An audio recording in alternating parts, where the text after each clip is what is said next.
2.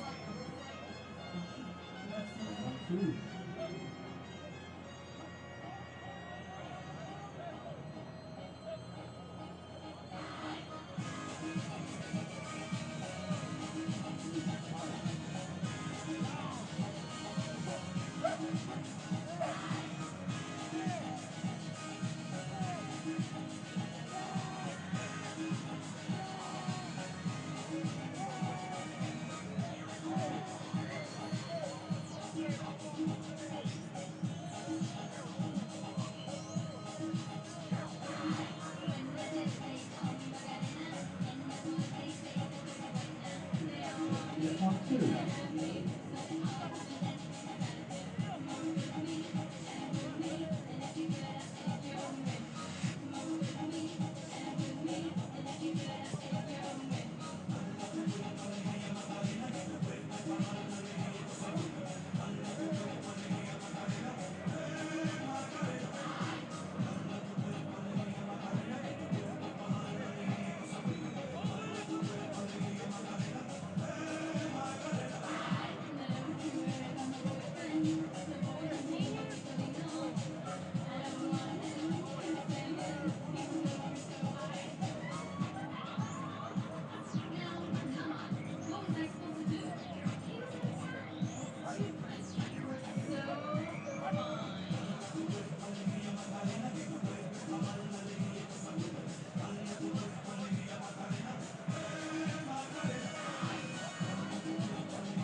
lot of wind. But how we sounding over here? Yeah, good.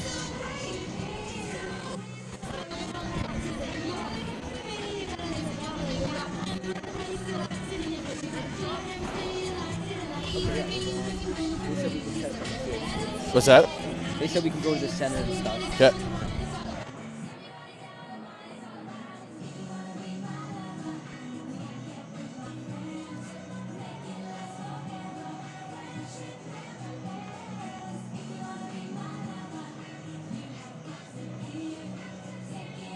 Test, test. How we sounding? Okay, we're going this. Still got me.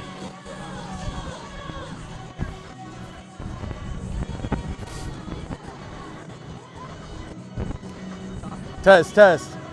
All right, Spice Girls. Grew up with Spice Girls, love that. Sporty Spice was my original favorite. Then I kind of got into the posh for a bit. And we're just testing things, and we want to go straight about right here, right on, straight. So this is our mark, we're okay here? Good stuff. They said try to stay in the middle. Yeah, okay, perfect. Perfect. I'll give you a little read through of what I'm gonna say. I am gonna read a little bit of it. Good afternoon from field level. Here at the 905 Bowl, the Highway Bowl they call it, a gateway to the Metro.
Good morning, everyone, and welcome to the semi-final day of the 40th Metro Bowl here at Varsity Stadium, downtown Toronto.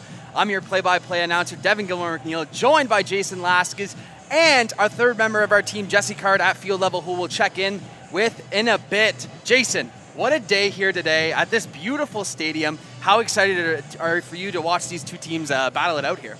Well, I fully expect it to be a great game today. Really excited to watch these two teams. There's some studs on both of these teams, and I'm sure that they're going to ball out in this beautiful stadium today. Yeah, we got the Paul Dwyer Saints battling out of the Durham region, taking on the Robert F. Hall Wolfpack. Both of these teams were their league champions, and now they get to play today in the 905 Bowl for a chance to go to the 40th Metro Bowl next week and be crowned, I guess, Toronto champions, if you will. So it's a huge game, Jason, and a big opportunity for these kids and to show what they can do, and already a very successful season for them. Oh, definitely. You know what? To win your association and become champions, that in and of itself is a great success.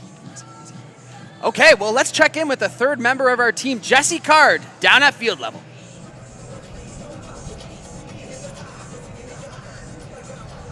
Good afternoon, everybody. Welcome to the big city. We're here in Toronto for the road to the 40th Metro Bowl. We've got two amazing teams lined up here this afternoon. The sun is shining, and ladies and gentlemen, everything is bigger in Toronto, including high school football championships. On one side here we have the Paul Dwyer Saints. They are the LOSSAA champions and back-to-back league winners, making their second straight 905 Bowl appearance. The program is the oldest operating high school football program in Durham, 60 years old. The head coach, Brad Smart, a former Dwyer player and MVP that went on to play at the Laurier Golden Hawks program, is now bolstered by a veteran lineup, including playmakers like quarterback Cole Vale, two-way stars Will Piera, and David Nosa, of course, that Ontario is quite aware of how explosive he is. On the defense, they have a very strong program, a very strong defense that is capable of keeping the scores down low. But across the field at the Robert F. Hall Wolfpack, the ROPSSAA champions, making history with the first league title in the program's history, are here today to take them on. This is a group that have stayed together since junior football. They have survived heartbreak, losing the last 2 years of 2023 and 2024, but have finally broke through this year to be here at the 905 Bowl. Stay tuned, because kickoff is coming up next between these two amazing programs. Back up to the booth, Devin.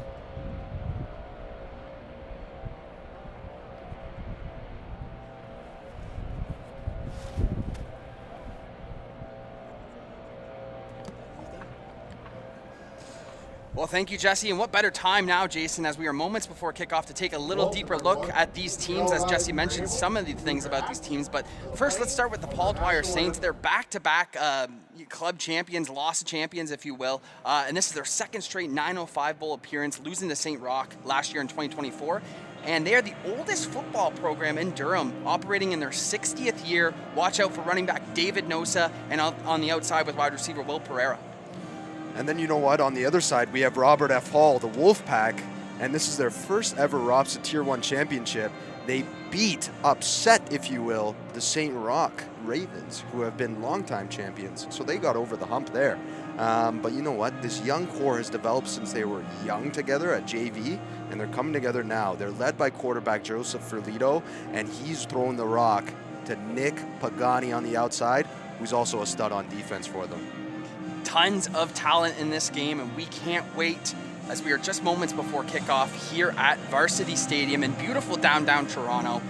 Just want to thank Football Toronto for having us out here today, and all the sponsors that go into this, the University of Toronto, the Varsity Blues. We had Coach DA come up just moments ago, Jason, to kind of say hi and talk about the program, obviously. And I know that you were a guest coach here this past year. So tell me a little bit about this program and kind of the facilities down here and everything, how they run everything.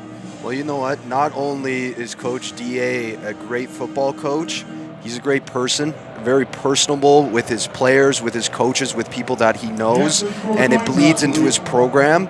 And being here a part of it, I could see where it's climbing to, and I'm sure he's going to speak to it a little more later, and the steps that they're taking to be a dominant force again. Well, let's go down to field level here and join in on the coin toss as these two teams are rearing to go and battle for this semifinal championship. Well, the 905 Bowl championship is its own championship, but look for an opportunity to make the 40th Metro Bowl game next week.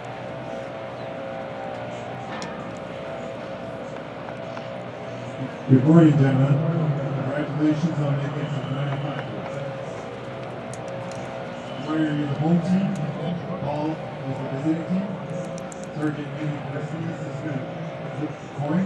Let me show you first of all. This is heads. Sorry, tails is the red. Heads is the stripes. Paul is going to call coin. Calling heads. It is a tail.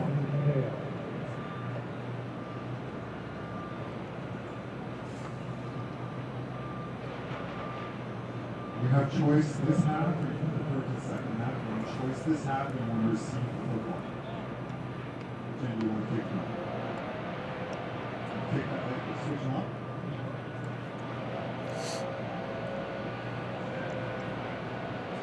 Dwyer will receive in this end.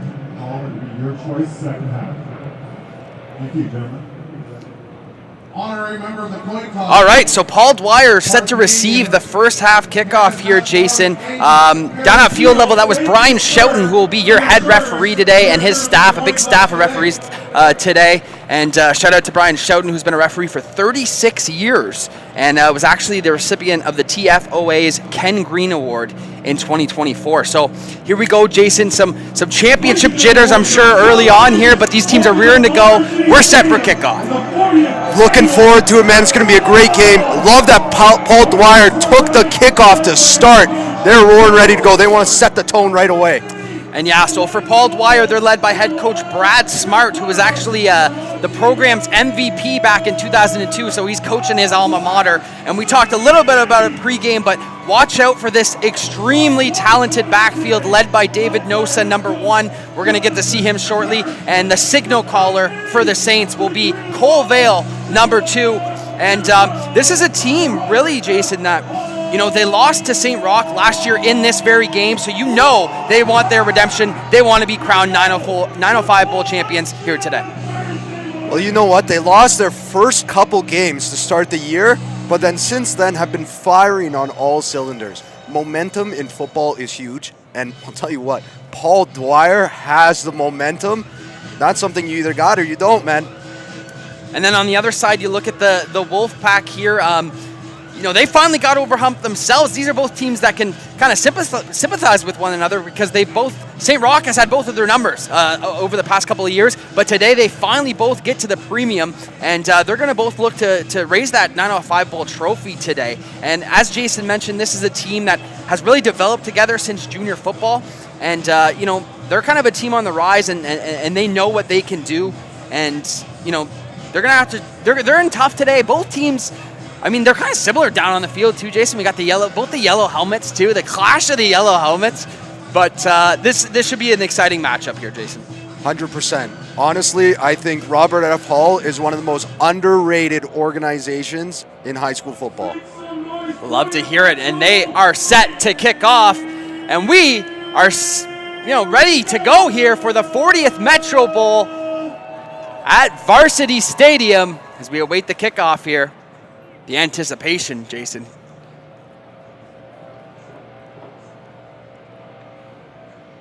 Wolfpack set to kick, Saints to receive.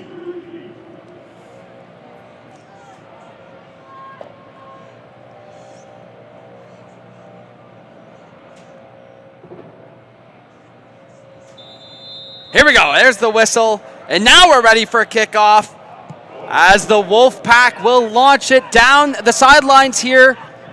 Picked up by the returner of the Saints. Makes a nice cut upfield and is going to give his offense good starting position as the Dwyer Saints take over on offense.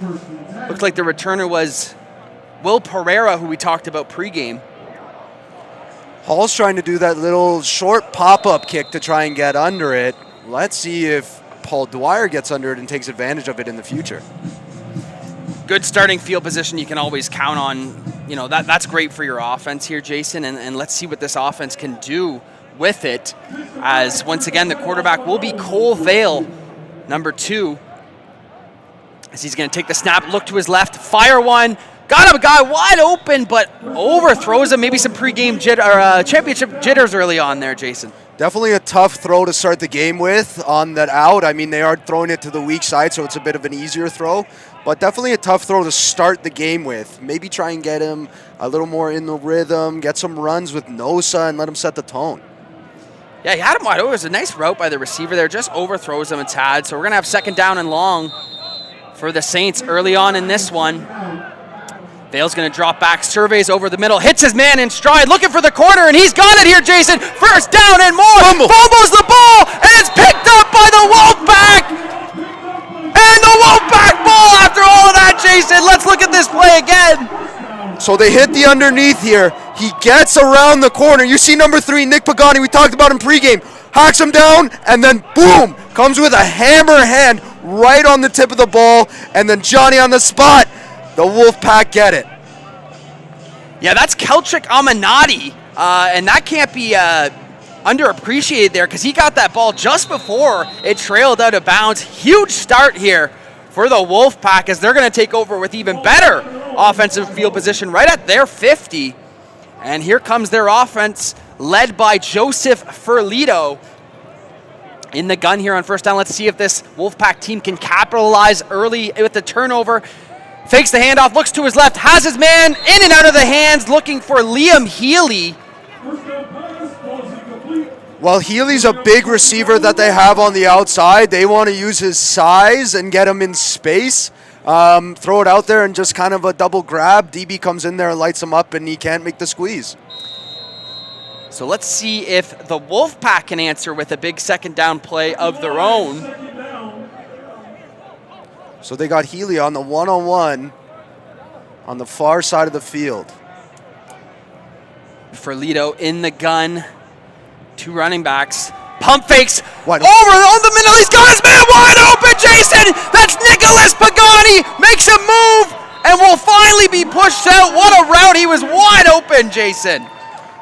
So Ferlito gives a little shoulder shake on the hitch route. Corner bites on it, and the halfback's kind of caught watching. Good communication by the corner, but as Pagani just squeezes by him, Ferlito gives him a good ball, and now it's in the red zone, baby. Yeah, you talked about the dynamic athlete that Nicholas Pagani is, and how about that route to get things going? What a start for the Wolfpack, and now they're going to take over, and it's going to be goal to go here, Jason. Crucial moment early in this first quarter. Ferlito, they're going to stick in the gun here. This time they're going to hand it off, but look at the Saints, all in the backfield, led by big number 97, Emmanuel Conquo. You know what? Pre-game, I was looking at both teams, and one guy really stood out to me, and that's 97, Emmanuel. Yeah. Like, he is an absolute unit, man, and looks athletic, and, man, quick feet, quick hands off that ball. Great play, and now it's going to be second down and long here, and goal to go, so the Wolfpack going to stick in the gun. Ferlito's going to drop back, roll to his right. He's got pressure. He shrugs one off, heaves one down the middle, and nobody home. So great job by this Saints defense with the goal line stand here, Jason. We'll see what the Wolfpack want to do.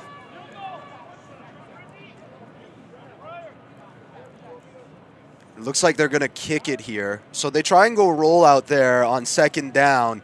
When you go roll out there to the right side, it's a great play call, but the O-line's really got to get on their horse and get their feet going to get out there as well. And it seems like this Dwyer Saints defensive line is disruptive, so we'll have to keep an eye on that matchup all day long as here's the kick. Good snap, good hold, and that is through. First points of the ball game for this one come via Eric Rizzardo, the kicker for the Wolfpack. So we got 3-0 Wolfpack in this one. Jason, last night we were surveying the Toronto community, trying to get info on these clubs, and I heard that Dwyer is kind of the unanimous favorite for these games this weekend. But how about the Wolfpack coming out saying, that's not the case. 3-0, they get a huge turnover, they drive down, almost get a touchdown. I'm surprised that Pagani couldn't punch it in there, but huge start, 3-0. Well, you know what? I said before the kickoff that Hall, in my opinion, is one of the most underrated organizations. Not talking about Toronto, in high school football in Ontario. Wow. And they're in a tough loop there with St. Roch and David Suzuki with Ropsa. So all year they're facing tough competition. And whoever makes it out of Ropsa, in my mind, is one of the favorites. Paul Dwyer is an excellent program. They're going to ball out today, and they need to lean on their studs. Shout out to our sponsors as you see them there on our screen. Not possible without them. And we're going to see Dwyer take over here, elect not to receive the kickoff, and they'll take the ball at the 35. And a handoff that looks like David Nosa. But how about the Wolfpack packing together, led by number 52, Aiden Alcarez, making the stop. A great play from the Wolfpack. You know what? Both front sevens right now for Dwyer and for the Wolfpack look really good. Really good. Yeah. So, you know, now Dwyer's going to have to lean on their quarterback and away from the run game, which is their strong suit. Well, we've seen them convert a second down and long, last drive and fumble. We got another one here. Quarterback's going to drop back, look over the middle, tight space. What a catch in traffic from the Saints. That looks like number 9 there, Jason. That's going to be Keegan Allen jumping up and climbing the ladder. What a catch. And look at Vale trusting it, throwing it up there for his big target and getting there. Wow. Incredible. We've seen 2 great second down conversions by Dwyer. Obviously, they fumbled the last one as it looks like we have a timeout on the field here, Jason. But might be an injury. What a catch. That's, you know what, not the start you want for Dwyer so far, but that's going to get the boys going. That's going to get the collective vibes high. And here we go, a fresh set of downs right at midfield. Vale going to hand it off. That looks like Nosa. The Wolfpack trying to penetrate, and they will. A nice wrap-up tackle. Great play by the defense once again. Looked like Owen Kenny coming down and making the stop there from the defensive back position. Yeah, you know what? Nosa's running pretty high right now. He needs to get going and get his shoulders down and kind of cut through these guys. He's such a physically imposing runner. You need to see him run with a little more grit there, and like he usually does. Second down and long again for the Saints. Failed. Lofts one, and is that picked off? What an interception! Oh, I think he dropped it at the end.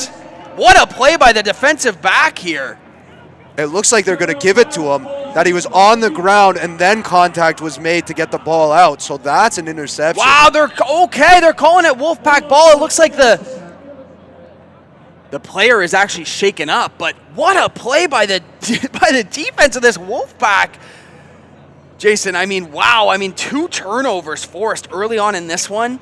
That's got to be, as a defensive-minded guy, that's got to be something that, you know, obviously, like, you come into the game, you say the defense has got to set the tone. 2 turnovers early in the first quarter.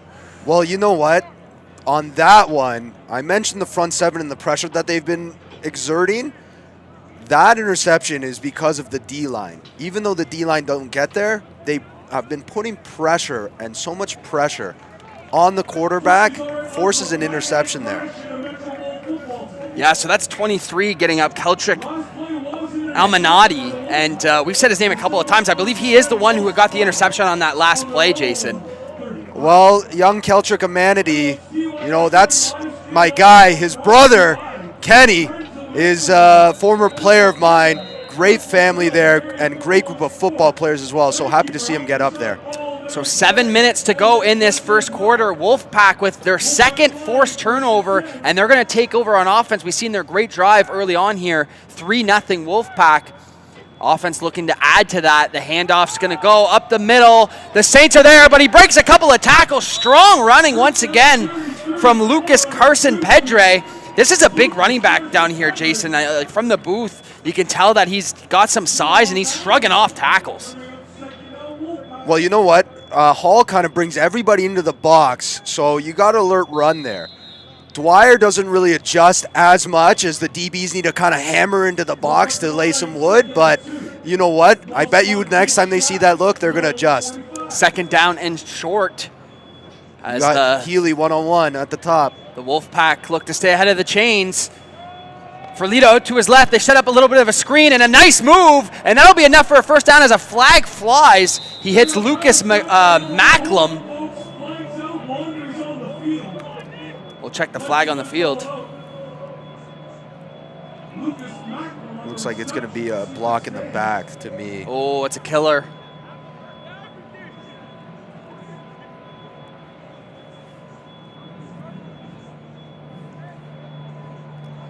Holding. Holding on the offense is going to be the call, as we see Brian shouting down there, directing the signals. So that's a killer, obviously, Jason. I mean, I feel like this Wolfpack team has had everything go right for them. That's kind of the first adversity that they got to face, is this second down and long here.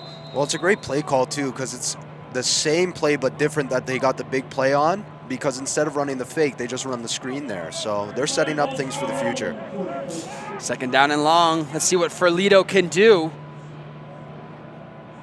He's going to drop back, look to his left, surveys, gets out of dodge here. Ooh, and it looks like the turf monster got him there. That was a little bit dangerous, Jason, but looks like Dwyer will send their defense and get a big stop. Punting units coming on for both teams.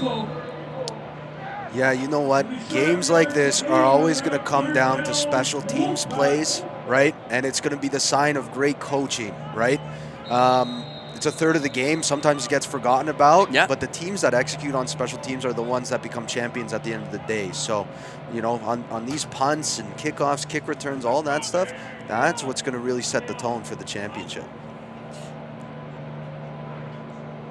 So the Wolfpack to punt here. Dwyer, 2 returners back. Looks like Healy is their punter. Jason, a nice high booming punt that's going to send him back. Muffles it, and how about the kick coverage from the Wolfpack, getting down there in a hurry. Hard to tell the numbers here. It looks like number 8, Owen Kenny. Yeah, Owen Kenny. We said his name a couple of times. What a punt, too, by Healy there, Jason. That's exactly the kind of punt that you want to see. High, but still long. And then it gives time for the gunner to get down there. Gunner does a great job of giving that 5-yard halo to not get a flag. And then once the returner touches that ball, closes quick and lays the wood. Love to see it. So 5 minutes to go in this first quarter. Dwyer, after their first 2 possessions result in a turnover, they're going to get the ball back here. We've seen some nice plays out of them, just some mistakes later in the drives. It looks like a little pitch to Nosa, and the Wolfpack are having none of it. As you see all those, well, all the yellow, both teams are wearing yellow helmets, but there was a lot of green jerseys there, Jason, and it seems like their emphasis is to stop Nosa early in this one. 100%. So Hall's lining up in a 30 front, which is interesting. I would love to see Dwyer kind of expose that 30 front and pound it more in the middle. Between those, with, you know, if you're going to run a sweep into those 4 linebackers, he had the cutback lane, but Hall is doing a great job right now swarming to the ball. Well, yeah, I mean, I think they are trying to attack that, Jason. I mean, we've seen multiple runs up the middle. The way that the Wolfpack are swarming to the ball, I think, has really thrown it off for them. But we've also seen, conversely, I mean, Dwyer has made some great passes in this one. It's just the defense has been capitalizing. So here we go. Oh, it looks like there was a flag there, Jason. So it's going to be first down and 15. The Wolfpack accept it. Throw goes outside and just too long. Vale misses his man. So that's an interesting decision there, Jason. Let me ask you this. Obviously, I believe it was a holding penalty, but do you take the 1st and 15? Or do you take the 2nd and 8? As obviously we're playing Canadian-style football here. I mean, it's 3 downs. Yeah, you know what? I would back them up. Yeah, okay, okay. You back them up. and it's 1st and 15. It's tough. If you stop them now on 1st down, now it's 2nd and 15. Or even And they did, yeah. So, like, yeah. It puts you behind the sticks where you would have been otherwise. Nosa's out in the slot. Vale in the empty, throws it over the middle, has his man just off the fingertips. Looking for, looked like Keegan Allen. And here comes the punting unit, so Dwyer. How about this Wolfpack defense, though, Jason? I mean, obviously they've given up a couple of big plays, but forcing 2 turnovers and now forcing a 3-and-out. I mean, they've come out hungry early in this first quarter. Well, the Wolfpack defense should nickname themselves Sonic because they are playing fast, man. They're like a bunch of hedgehogs, blue hedgehogs out there. So, interesting to see what Dwyer's going to do here. Maybe they take a knee. They send out their punter, and it is not a good punt as it barely crosses the 35. And a flag here. Holding to boot, so they'll decline that. They'll decline that, and they're going to have instant red zone opportunity here for the Wolfpack, Jason, as we have just under 4 minutes to play in this first quarter. Thank you all for joining us live on TYSN for the semifinal day of the 40th Metro Bowl here in Toronto at Varsity Stadium, downtown Toronto. You get the views from the CN Tower walking in, Jason. What an experience.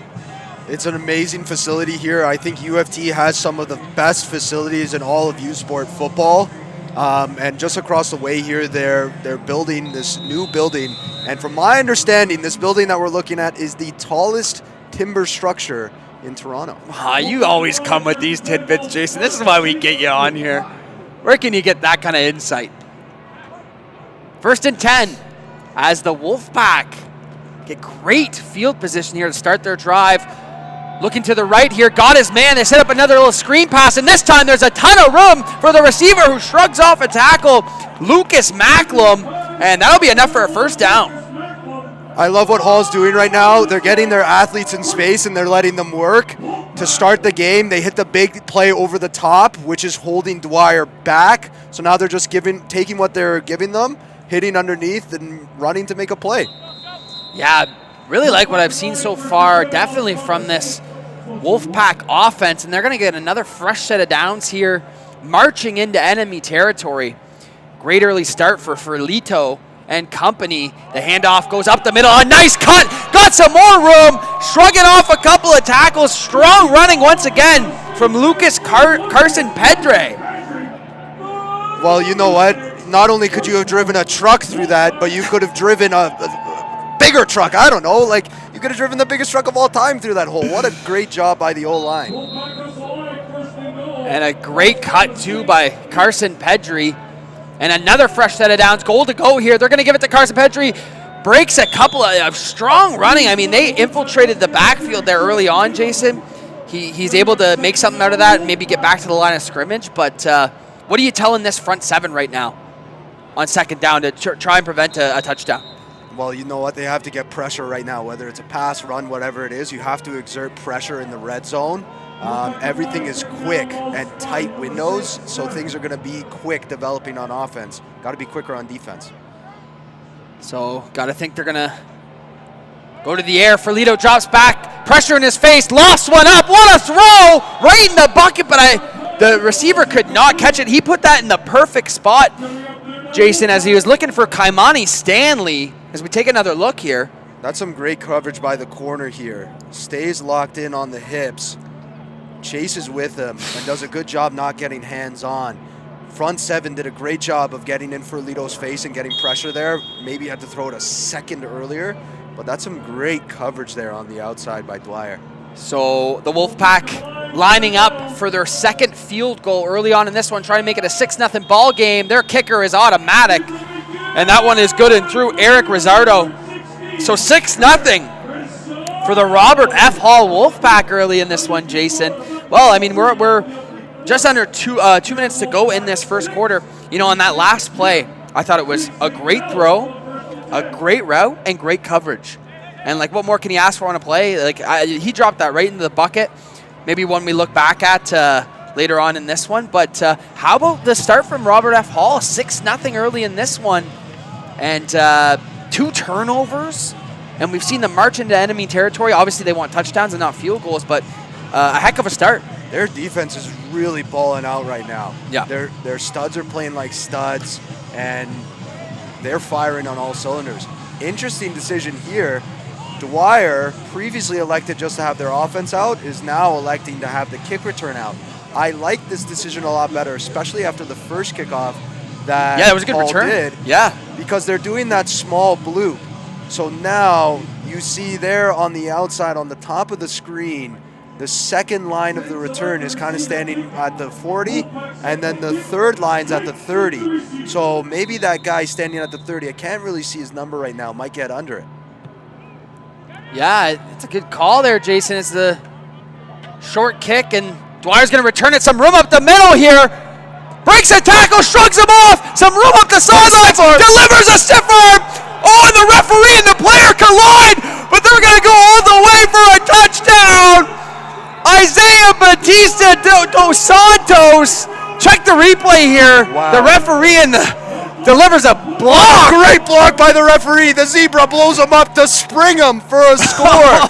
Wow. So, Jason, unlucky for Hall, but what a play by Dwyer. You were just saying, I like this decision from Dwyer returning the kickoff, foreshadowing. They wake up and then Batista dos Santos delivers the electric play for the Saints. That'll wake them up, and they line up for the extra point to take the lead. Well, my crystal ball was glowing here, and I could feel that something was going to happen. What a great play by Dwyer, and what a great coaching decision by the coaches to shift the momentum completely. Huge play for the Saints, as it's been all Wolfpack in this first quarter, and what do you know, Dwyer's going for a 1 point lead with a minute 30 to go. Oh, it looks like an early jump from the defense, but it's not going to matter as the kicker drills it. But I don't think I've ever seen a better block delivered. Referee, hat, pads on, doesn't matter. That was a great block. The Hall player looked like a lion on the savannah hunting a zebra, and he took him out there at the end. But you know what? Dwyer made a great play. How about that stiff arm at the end to spring himself? Wow, yes. Forget about the zebra block. Yeah. What a great stiff arm to spring himself and then round the corner. Huge momentum shift, and that's a guy that we highlighted pregame, Jason, Isaiah Batista dos Santos. He plays both ways for this Saints team, and I mean, you know, like I said, in a quarter that it's been really all Robert F. Hall Wolfpack. What an answer by Paul Dwyer. Oh, here on the screen, you'll see a nice ad for DC Air. DC Air, bringing the heat while keeping it cool, are running a promo right now for 25% off furnace installations. So give a call, 905-625-9113 if you're trying to bring the heat while keeping it cool, Dev. It's a great one. Great one, Jason. You got all the tricks up here. A lion in the savannah, zebras throwing blocks. I mean, we got everything for you here for the 40th Metro Bowl. And how about the size of this kicker, Jason, for the Saints? I mean, it reminds me a couple of years ago of that Penn State kicker. Yes. And a good kick, too, here. Right at the returner for the Wolfpack. Going to take it up the sidelines. Man, we've seen some dynamic returns early on in this one, and the Wolfpack are going to take over. So we've really seen this Wolfpack offense be the better offense so far here today. Obviously, special teams, we mentioned how important special teams are. We just had a big break there, but I think they've established their pass and run game, the mix, and they're in a good spot offensively. Well, definitely. You know what? They're getting the ball in space on the outside and getting guys on the run. So what that does is open things up in the box. So they haven't run it that much, but the times that they have run has been very successful. Yeah. Because they're able to spread it out. So quads look here. So quads with the running back on that side indicates to me they're going to throw it to the quad side. Ferlito drops back over the middle. And good call, Jason, as a tackle is broken here. Are we going to get another huge play? A connection for the Wolfpack on first down into enemy territory as Ferlito hits his man, Bryce Priere. So they put the running back on the one-on-one side. So right away, you got to alert that quad side for a pass. So they just kind of go four verts across and hit that right middle kind of seam across the free safety's face. He misses the tackle there, misses the play, and it results in a big play for Hall. Another excellent throw from Ferlito as we have first down. Again, Ferlito over the middle. Once again, he's got two guys wide open, and one of them does make the catch as this time he hits Kaimani Stanley. He could have pick and choose on that play, Jason. Well, when you have two guys holding hands wide open, like you kind of just pick and choose. Look at this. So the Sam linebacker should be carrying that seam route, and the corner needs to play over the top too. This kind of soft zone that Dwyer's been playing is not having success. Another goal line stand here for the Wolfpack. They're going to hand it to their power back once again, Lucas Carson Pedri. So here we go, though. We've seen Dwyer. I mean, on all possessions for the Wolfpack, they've been in the red zone. Let's see if Dwyer can hold them out once again, but this will be the last play of the first quarter as well. Really impressive so far from Ferlito. What a great first quarter. What a great game so far. Are you having fun? Oh, this has been a fun one, man. We got a ways to go as well, as last play of the first quarter, and the Wolfpack are knocking. Ferlito with Pedri to his right. He's going to give it to the other running back, and the Saints get to the backfield and are able to tackle him. Big number 95 on the carry there. That's Tristan Thomas.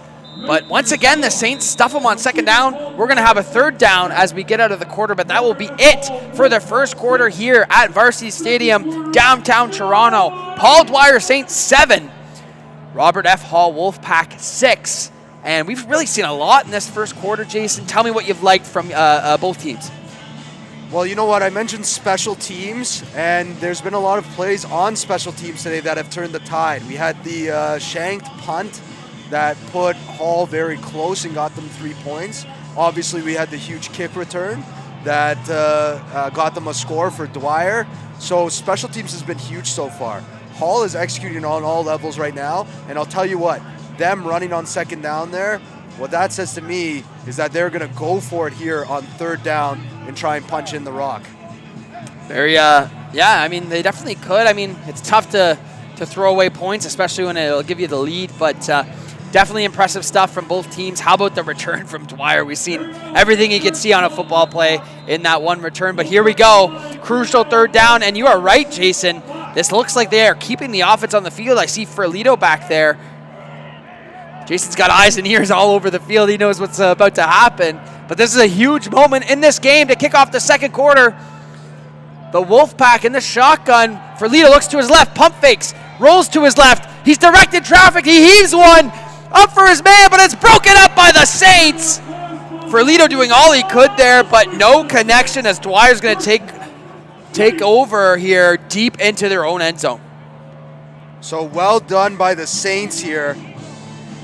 The D-line gets the pressure, and then in the secondary, they just go plaster technique. So on the scramble, what you tell your DBs is, hey, you just plaster all over him. Wherever he goes, you go. So just ran around with him, bought the D-line some time, got there, got pressure. Love that call by Hall, because even though they don't get it, now full field, Dwyer is pushed back. They've shown that they have an inability to punt, so they still might get 2 points here, depending on how the defense does. Very true. Vale fakes it and throws it over the middle. Great coverage there. I believe that was 48. Flag. Mason Burke. Flag on the field.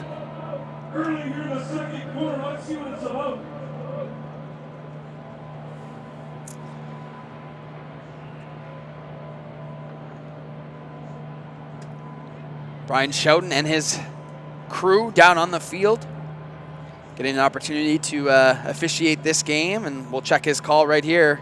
Pass interference. PI, I think they're going to call that on Burke, who I thought did have some nice coverage there, but a break for the Saints here as they're going to have a fresh set of downs. Yeah, 15 yards is huge. Oh, it's just 5 yards? Yeah. Okay. Vale with a loaded backfield. I believe that's Nosa on the carry, looking for space, but the Wolfpack once again. Jason, I think we've seen Nosa carried about 4 or 5 times, and he might only have about 7 yards on the day. What a job by the Wolfpack defense so far. Yeah, 4 or 5 carries, 6, 7 yards. That's not really gonna work too good. I love the play design there, how they brought more guys in to block for Nosa and try to offset the numbers. But man, this Hall front 7 has been having a day. Second down, Vale drops back, looks to his right, and just nobody home, in danger of actually being intercepted there if he hit his mark.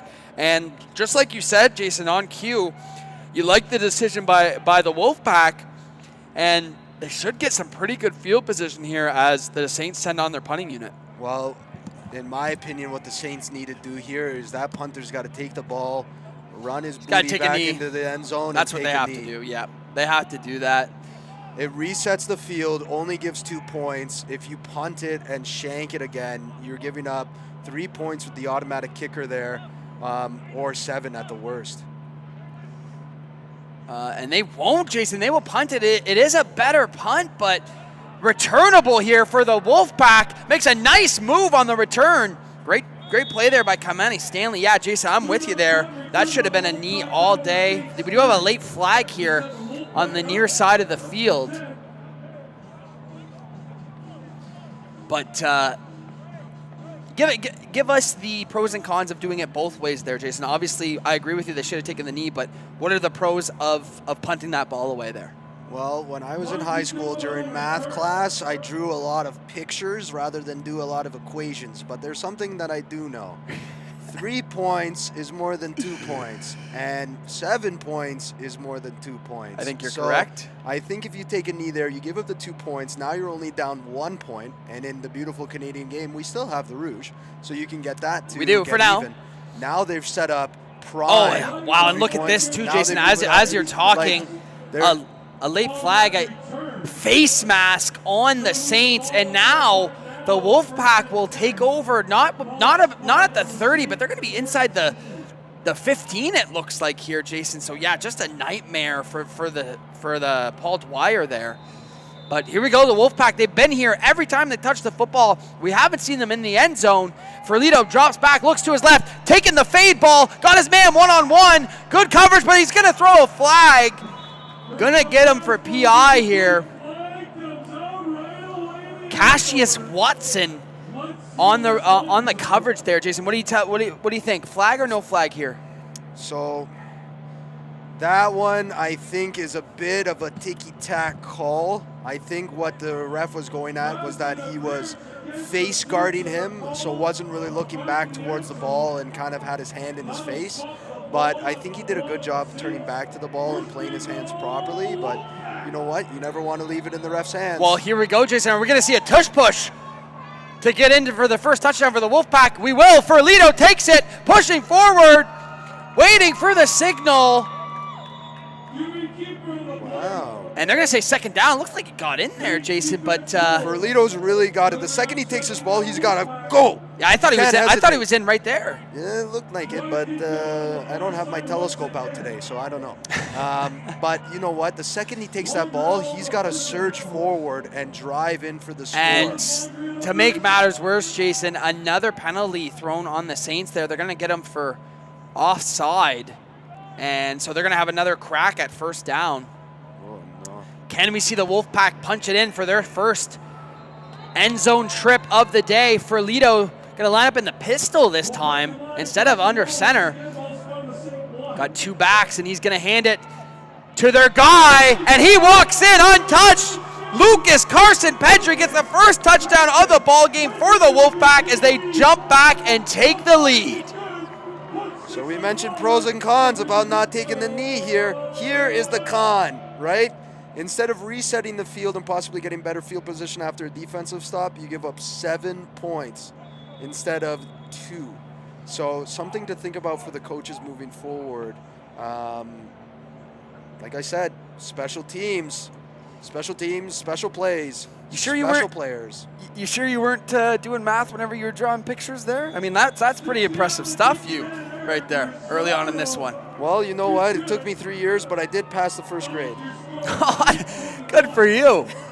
All right, so the Wolfpack take the lead back. We finally see them jump into the end zone after being in the red zone. I think we've seen him make 4 red zone trips and walk away with only 6 points combined, and then boom, they punch it in for the touchdown. As you are watching the 40th Metro Bowl, the right side of the bracket on your screen right now, the Highway 905 Bowl, the Paul Dwyer Saints, the Robert F. Hall Wolfpack, and it's been a treat so far. Paul Dwyer operating out of the Durham region, actually the oldest operating high school football program in the Durham region. And then Robert F. Hall, we see a lot of kids from Brampton and that area, and they're operating on the Peel side of the 905 Bowl.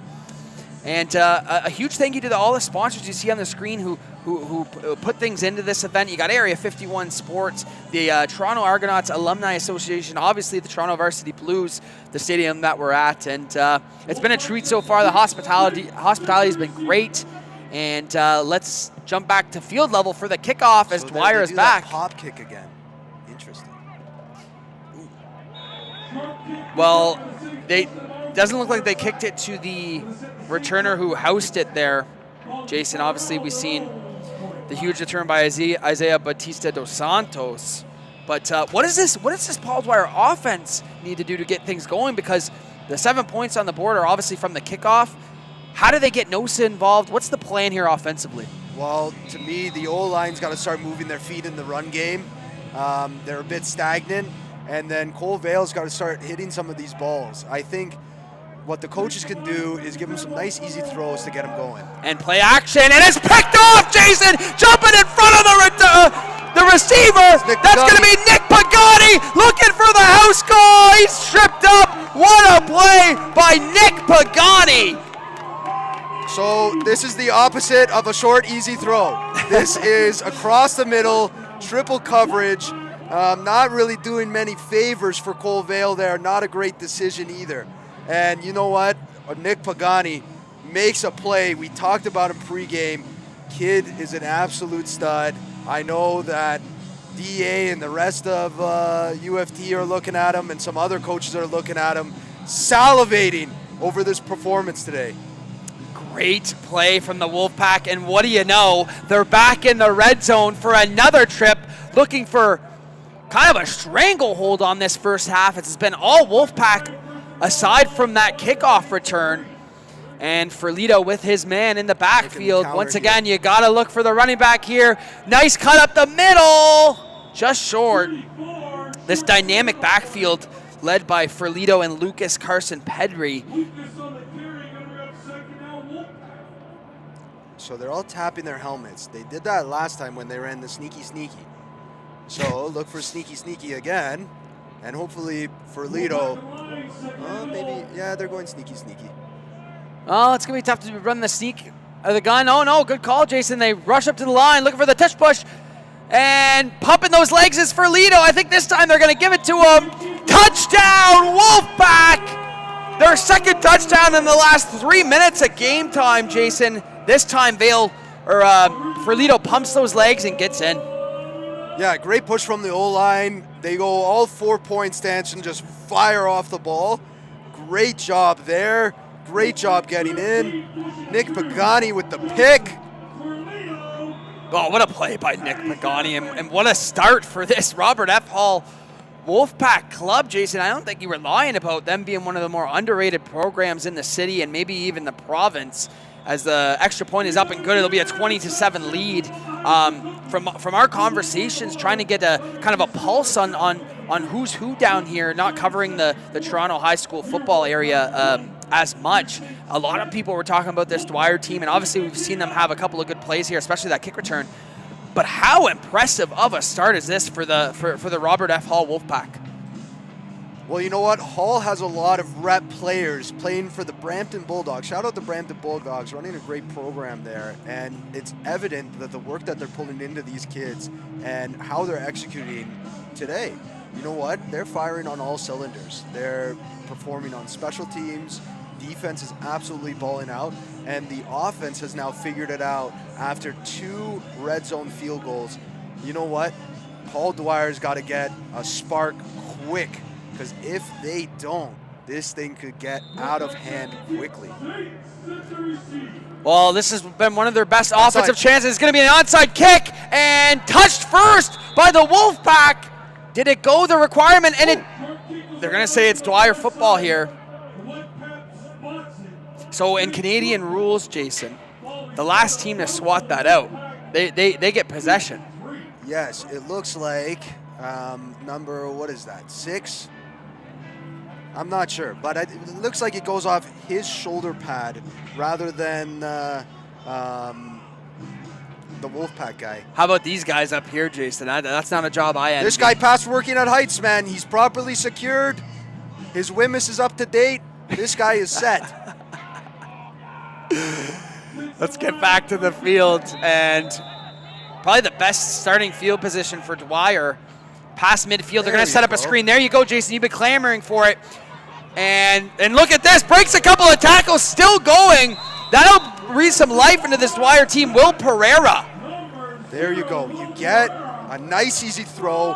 Quarterback gets some confidence now. You get a first down. Your athletes get moving. And now it's going to slow up the whole pass rush because they'll need their linebackers to play in more space now if Paul Dwyer starts doing more of that. It's going to open up things for Nosa in the future. Great call, Jason. Just about 7.5 minutes to go in this first half. Dwyer looking to answer back, as has been all Wolfpack these last 5 minutes. And this time the handoff does go to Nosa. Nosa battling, but look at all the Wolfpack. Right there, you can tell, Jason, the defensive coordinator of the Robert F. Hall Wolfpack, they said, hey, defense, watch number 1 because they've been all over them like glue early on here today. Yeah, you know what? The D-line's been fast and aggressive with their hands, and they're making plays in the backfield. That's what you have to do against a great running back. Don't let him get his head of steam, and don't let him get going. Get him before he can get going. Vale going to drop back and make a connection here with Pereira, who's fighting for yards. I think I seen a flag throw. Did you see a flag there? No. A piece of rubbish. A piece of rubbish down on the field, maybe a leaf. But that'll be a first down. So Vale, now we see, Jason, you mentioned, you get that little screen pass, you get a nice little run going, get the confidence up, and now we see with another fresh set of downs, this Dwyer offense finally moving down the field for the first time here today. Once again, Vale in the shotgun, no set of block, looks to his left, and it's picked off again! The Wolfpack jump in front of it! This time, it's number 5, Bryce Briere, and the Wolfpack with their 4th forced turnover here in this first half. Yeah, I said it to start the game. That's a tough throw at youth football. Throwing that out route, doesn't matter if it's to the weak side, to the strong side, doesn't matter what it is. That's a tough throw to make. Quarterback hasn't been too hot right now. Try and let him get into a bit of a better rhythm than kind of throwing these out routes. I know what the coach is thinking, and he's right. It's there. But if it's there and you can't execute, it's not there. Yeah, it's a tough one, but I mean, you have to praise this defense of the Wolfpack. That time, Dwyer driving in the red zone, and here we go, another opportunity for this offense. Ferlito pump fakes, looks to his right, comes back, trying to hit his man Pagani, but overthrows him.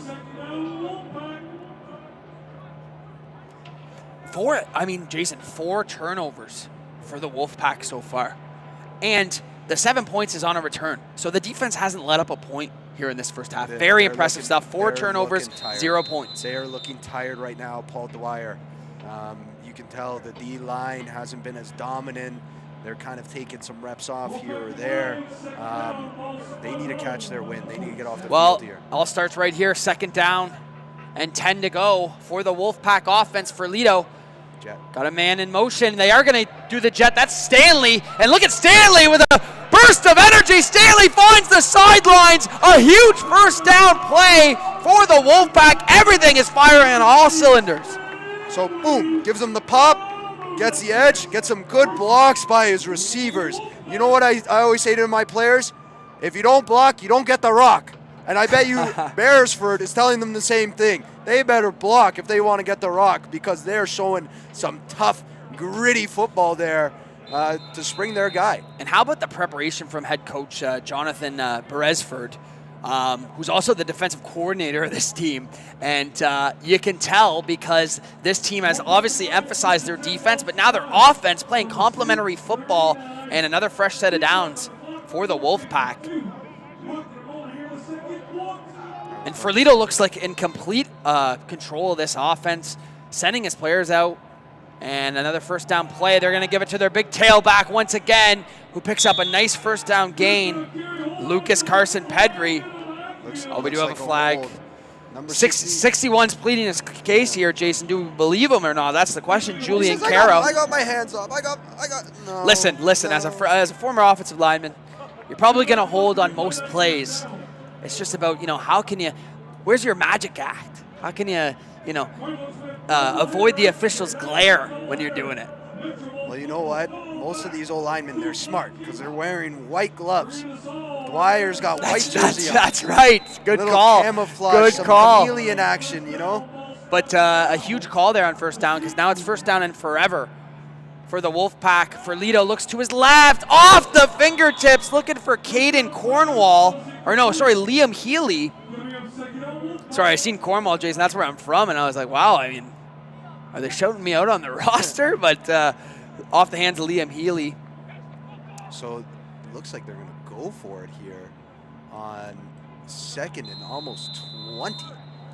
I wonder if they're going to try to get Dwyer offside to try and get a more manageable situation to try and go for it. Well, it's second down, Jason. They got it down to work with here. I told you I wasn't good at math. Ferlito, jet sweep, reverses the jet sweep. He's got his man here, and he's got some room here, Jason, with some good blocking down the field. Jumps up. Lucas Macklem. How about the exciting offense of the Robert F. Hall Wolfpack? It looked like he talked to the construction guys and got hooked up to their working at height support because he was flying there, man. Oh, my gosh. Look at him. He's trying to yell at them. I just got my WMIS certificate, gentlemen. If this doesn't work out, I'm coming up there. But wow. You know what? He's part bird. All right, so third down. They're going to keep the offense on the field here, Jason. They do have a good kicker, it seems. So a little bit surprised here, but the offense has been dialed. Ferlito. Oh, and they do get them to jump off sides. Jason, it's like you're down there managing this team. Everything you've been requesting, they've done. Easy call there for the officials. Yeah, you see here, he's excited to go, and every single guy goes. That's 61 too with the acting show. 61 had the tambourine hands. He was pleading his case there. That's Julian Caro. Yeah, Julian had the tambourine hands, in the couple plays ago. Well, but now he did the nice acting job. Oh, ref! He got called. He got his redemption. So now it's definitely the distance that this team can go for it. But we're going to get a timeout on the field. Looks like the Wolfpack want to retalk strategy here. So 20-7 lead for the Wolfpack. Robert F. Hall. 3.5 minutes to go here in this second quarter. This is a huge play here. And you know what? What better way to set up this huge play than to show our ad from DC Air, bringing the heat while keeping it cool, offering 25% off furnace installations until December 22nd. Give them a call, 905-625-9113, if you're trying to bring the heat while keeping it cool, Dad. And thank you to our other sponsors, Area 51 Sports, Toronto Argonauts Alumni Association, obviously NFL Canada, huge down here. You got the Argos themselves, the Toronto Varsity Blues. How about my Buffalo Bills? Tough loss on Sunday, but thank you for supporting Toronto high school football. Just a lot of people that go into these events and these game days, and we're so happy to be a part of it. And those logos on your screen play a big factor. And how about the referees down there today? This is a big moment for them too, getting to do these games, led by Brian Schouten, him and his crew. Hats off to the officials who do all this work in Ontario. Cannot play games without them. So it's a big moment for everybody down here, Jason, in the big city this weekend. But huge moment on the field as we speak. Third down and short for the Wolfpack. Looks like another offside, Jason. Are they going to get him, or did we get... The play's going to go. Wow, this would be detrimental. Lucas Carson Pedri does run it into the end zone. Everybody's confused on the field. We do have laundry. Be interesting to see what they do here. Well, them letting the play go indicates that it's on Dwyer. Typically, they blow that dead. So curious that they kind of let the play go. I guess because it was bang, bang, and it's a running play, they let it roll. Yeah, interesting. We got the... And they're going to call that a touchdown, Jason. So the Dwyer team, they stopped playing, thinking that there's going to be a call.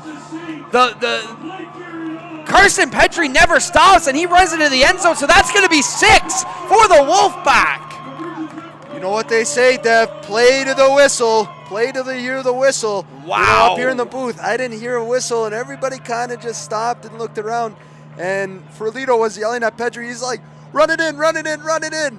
And then he gets a score there for that. And now the kicker comes out. Yeah, he's been Eric, money. Eric the Riz, Rizzardo. Rizzardo, yeah. He's been great, and he puts another one through. So Carson Pedri runs it in for the easiest touchdown he's ever going to score, and he gets it at the semifinals of the Metro Bowl. Oh my God. So have a day, Carson Pedri. What a first half start, and I know you know their coach, Jason Beresford, Jonathan Beresford. I mean, you couldn't have game planned a better start. Obviously, they had the one return touchdown, but taking an early 27-7 commanding lead in this first half. I mean, he's had his group ready. Johnny is a great coach, and he has a great staff around him. He has some young guys volunteering and some other community guys that are helping him as well. But he really, really does a great job running that program the past couple of years. And I love to see the fact that they're in the 905 Bowl this year. And here's my spicy prediction, Dev. The Wolfpack are going to win the Metro Bowl. Wow, that's very, very bold, Jason, as they hold a 27-7 lead in the second quarter. And another pooch kick here, a great one, but great hands by the Saints. Returning that one, big number 63, it looks like, with the nice hands. He's thinking, let's put me out on offense a little. He's going Eldon to the Hughes. sideline, and he's saying, Coach, I told you I could play tight end. I told you. Eldon Hughes. He'll stay on the field as an offensive lineman, but if you're Coach Brad Smart, who's the head coach of the Saints, obviously everything has gone wrong here, but it all starts with gaining some momentum with 3 minutes to go on this possession. Just take a breath, nice easy stuff, and just execute, right? Easy plays that are going to be there and that are going to get yardage. That's all you got to do. Yeah, and officials are going to come together here. It's going to be another call here, and that's going to be against the Wolfpack, an offside call. So that must have been on the kickoff. On the kickoff. So here we go. Dwyer's going to take over midfield. They've had 4 turnovers so far. This offense has got to provide a bit of a spark. It all starts with the signal caller, Cole Vale. And they're going to hand it off to Nosa. Nosa looking for somewhere to go, but the same song and dance as the Wolfpack are all over it, led by big number 97, Tyler Fagan. Yeah, Tyler Fagan's a really good player. I've seen him in the OSFL, and he is quite the player. He's their starting center as well as their nose tackle. I don't think he's come off the field for more than 2 seconds all day, and he is holding it down big time. Another discussion down at field level. 3-minute warning. 3-minute warning. 3 minutes to go in this first half here at the Varsity Stadium in downtown Toronto, home of the Varsity Blues. Second down and long. Vale drops back over the middle. Got his man. Broken up nicely by Joey Caruso. Or no, sorry, number 8 on the breakup there, Owen Kenny. He's been having a day. This whole defense has been just flying and surrounding the football and not giving any room for these Saints to get going. Cole Vale puts it on his man there, but it's complimentary defense right now, Jason, from this defense. The defensive line stopping the run. The defensive backs are ball hawks in the secondary. Yeah, you know what? I think they're sitting underneath on a lot of stuff. They're not worried about Vale beating them over the top. More so, worried about that underneath stuff. They go punt here. Yeah, punt. Trickles down to the Kenny's a good Wolfpack. returner. Kenny's got some room up the middle. Kenny trying to take it outside. He's slipping a little bit. The Saints looking to tackle him. They finally do get him down. So the Wolfpack, once again, we do have a flag on the field.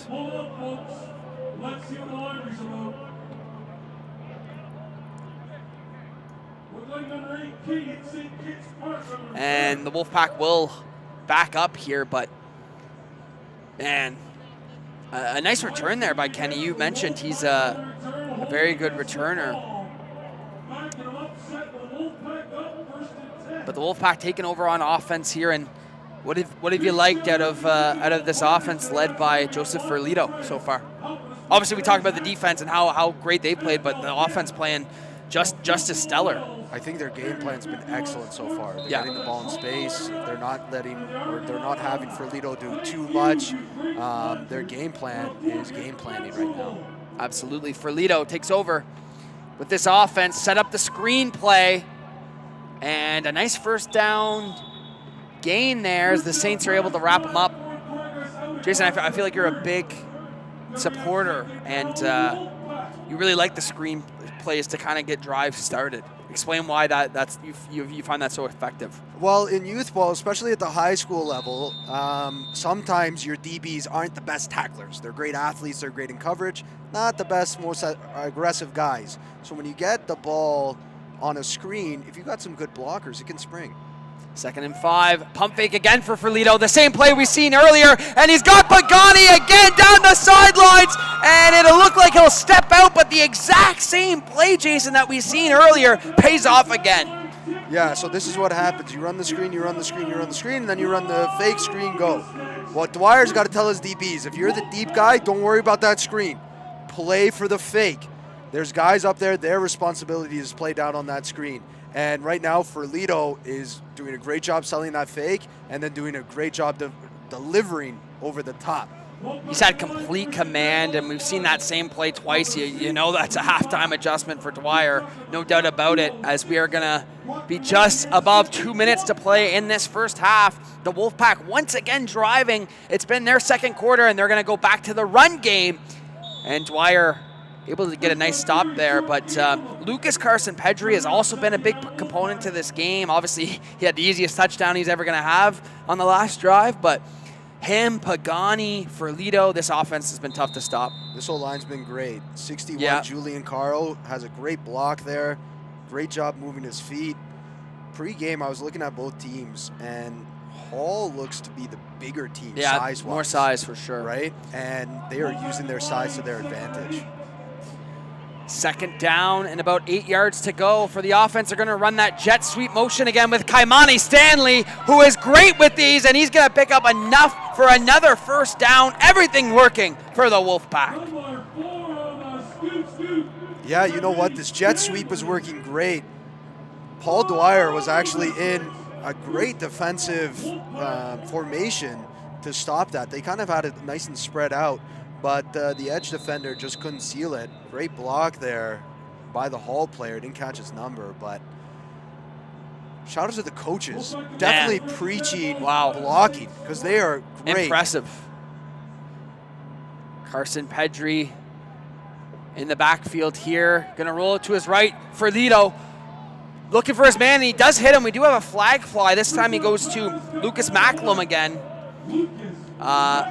An embarrassment of riches right now for this Wolfpack offense. There's so many ways they can attack. We'll check the field we'll check the flag at field level, but Ferlito's been great. And Macklem's been great today. Yeah. And you know what? Macklem, he has a great frame. He has great size for a receiver. Like, he's got these big, thick arms. And, you know, he's looking like a linebacker there playing at the wideout.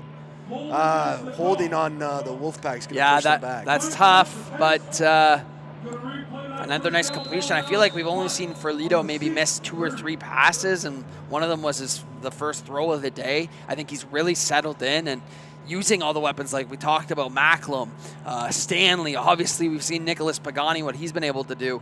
But a first down and long for this Wolfpack offense. Drops back, looks to his right, and just off the mark. Looks like he was trying to go to another guy we've talked about, Liam Healy. So just incredible receiver work. All these talented players. Well, it's like they've made their receiver core in a lab. Like, well, and right here, Jason, we had a note from Coach John and said it's a well-balanced offense. He says 5 talented receivers to go to, which when I read that, I was like, well, there's no way. But calling this game so far, they might even have more on the bench that they might be throwing out there in the second half. Oh, definitely. So second down and long. 1 minute to go in this first half. Over the middle, he's got his man fighting for extra yards. This time it goes to Bryce Priere. Another new target that he gets involved, and it won't be enough for a first down, so you got to believe they're going to send out their kicking unit. Here comes the Riz. Eric Rizzardo, who's been money so far in this game as well, looking to make this a 30-7 lead with a minute left on the clock in this first half.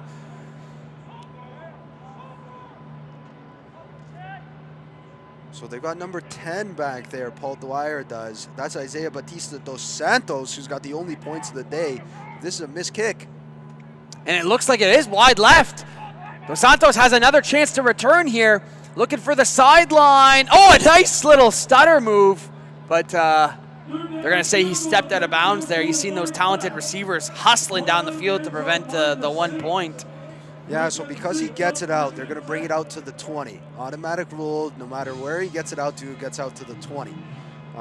So Dwyer will start at the 20. I'll tell you what, not having another 3 points there and going down 30-7 at halftime is big. Huge. It's big. Huge. And even more so, Jason, how about getting some momentum on this drive? Not necessarily, I mean, obviously it'd be nice to get a touchdown, even a field goal. But I think just getting Vale comfortable in this game, he just has not looked comfortable in this first half yet. To get that momentum going in the second half would be huge. Just get him in a rhythm, right? I wouldn't be surprised if maybe they go some Wildcat with Nosa. Well, they're going to go, how about this, Jason? They're going to go the opposite. They're going to go empty, and they will do jet sweep to Nosa. Nosa's got some room up the middle. His best gain of the day, and it's not even close. He gets it looks like enough for a first down there. Finally getting Nosa involved in a different look, Jason. Yeah, I like that. I like that because it gets your playmaker the ball in a different look. For all intents and purposes, it's 3-by-2, but they spread it out. And they're going to go quick here. Vale looking over the middle, and dangerous, and picked off again. The 5th of the ball game for the Wolfpack. Looks like big number 48 this time. Mason Burke, who got called for the PI earlier, gets his redemption. And Jason, a nightmare first half for the Dwyer Saints continues their 5th turnover of the day. You know what? Dwyer's got to keep their heads up. There's a whole other half of football that they can execute on. Just keep your heads up and keep working. One play at a time, that's it. So all of a sudden change again. Right at midfield for the Wolfpack offense. We've seen their dynamic passing offense. Are they going to be aggressive here? 30 seconds left on the clock in this second quarter.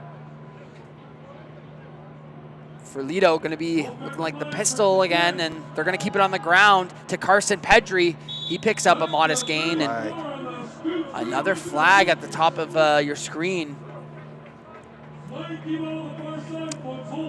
This Brian Schouten-led officiating crew going to talk it over.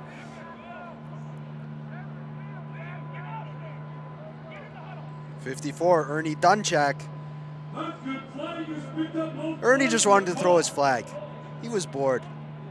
No flag on the play. Ernie just wanted to get in on the action there. Ernie wanted you to mention him on the broadcast. Yeah, I think he signaled up here. That's my buddy Ernie. He said, hey, when I throw a flag for no reason, give me a shout out. All right, second down and manageable for the Wolfpack. Clock is still running here. Looks like they're going to be conservative here, Jason. 15 seconds left. They're in no rush. No. It's kind of surprising with their kicker. Yeah, Ferlito, yeah, they're just going to hand it off again here, Carson Pedri. So it looks like another flag here. Schouten throws one. Head official of this game, head referee, and we do have an injured, looks like Dwyer Sane on the field. Oh, whoa. Looks like the Wolfpack getting back to their huddle. That's big number 97 to Emmanuel Okonkwo, who's a key contributor of that defense. Can't afford to lose him. He's one of their bigger guys, and we already said the size advantage that Hall has here. Can't afford to lose him. But what is the call here, Jason? Looks like we're going to be backing up or going forward. Hold. Lining up play against the Wolfpack. Unnecessary roughness is the call. Oh. Okay, unnecessary roughness against the Wolfpack. So 5 seconds to go in this first quarter. We have not seen any urgency from this Wolfpack offense. Obviously, it's been a great half for them. I think they're just ready to kind of kneel on it here, Jason, and shake hands and say, hey, great effort in this first half. Let's prepare for the second. But let's see what we got here. 5 seconds left. Third down. Dive again to that left side. Well, it is third down here, Jason. I mean, if they don't run enough time off the clock, Dwyer takes over with Hail Mary range, but Carson Pedrick takes it, and 0 seconds left on the clock. And that's it for the first half as the Robert F. Hall Wolfpack with a stunner of a second quarter. And they're going to go into the half with a 27-7 lead. Jason, let me ask you this on notes on both teams. Give me your quick synopsis on the Robert F. Hall Wolfpack, how dominant they've been, and what Paul Dwyer needs to do coming out of the half. Well, Hall's been dominating. There's no secret about that. But when you dominate, you also have to be lucky to be good. So they've gotten a couple lucky bounces their way, a couple lucky whistles, this, that, whatever, that have gone their way. But make no mistake, these guys, whatever they want to do on offense, they're able to do it. Whatever they want to do on defense, they're able to do it. They're executing fully. Absolutely. Well, let's check in with the third member of our team down at field level. Jesse Card, off to you.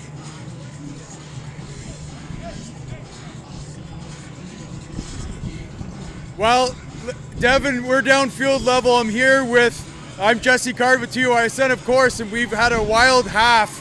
Lots of action. I'm here standing with Anthony DeBellis, who's studying sports media here in Toronto.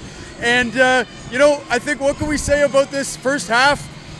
We've had kind of a dominant performance by the Wolfpack. I mean, the quarterback, offensively, QB, Joseph Fertello has looked calm. He's looked mature. He's limited any sort of turnovers, and he's kind of kept the ball in the playmaker's hands. If we look at kind of that first half, number 23, Keltrick Amante, had that first fumble recovery, which then led to a field goal. He had an interception that was taken down to the 2-yard line. He drew a pass interference in the back of the end zone, which set up a 2-yard run for a touchdown. So really, a solid performance from 23. On Paul Dwyer's side, really they haven't had a whole lot to be too excited about. I mean, if there is one spark, it's probably come from number 10, Isaiah Batista dos Santos. But at halftime, Anthony, what are you saying as a coach or your team to kind of get back into this game and have some sort of spark in the second half for Paul Dwyer? Well, a football game's 4 quarters for a reason. There's still 2 left to play, but I think they're going to have to find a way to get the ball into the hands of their playmakers. Like you mentioned, number 10, Isaiah Batista dos Santos. He had that kick return, and I think getting the ball, whether it's through the run game, quick passes, you can get creative offensively, and I think that'll also help take a lot of pressure off a quarterback who's struggling right now. Some good insight from an up-and-coming sports professional here in the big city. You've been doing a great job here on the sideline. The sun has gone away, so it's getting a little bit cold here. But ladies and gentlemen, thanks for tuning in to the Youth Sports Network. We're here in Toronto bringing you the road to the Metro Bowl, the 40th Metro Bowl, a historic high school football championship here. And really, right now, it's all Wolfpack, and they're circling their kill. So we'll send it back up to you to Devin, and we're getting ready for a great second half of the 905, the Highway Bowl. Back to you, Devin. All right, thank you, Jesse. Yes, definitely an exciting second half in store. Make sure you stay tuned, as at the start of the second half, we're going to have Coach DA of the University of Toronto Blues varsity football program jump on the stream. So stay tuned for that, and we'll be back after halftime. Thank you for joining us live on TYSN.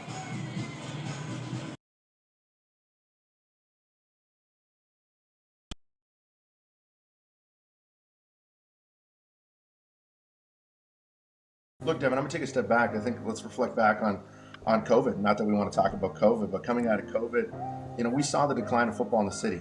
Back in the 90s and 80s, we were sending kids down D1 programs. We were sending guys into the CFL and the NFL. And since then, football isn't a primary sport for a lot of kids. And we really just want to change that narrative. We wanted to create something new, bring something old, and give it its new format, which we did at Football Toronto.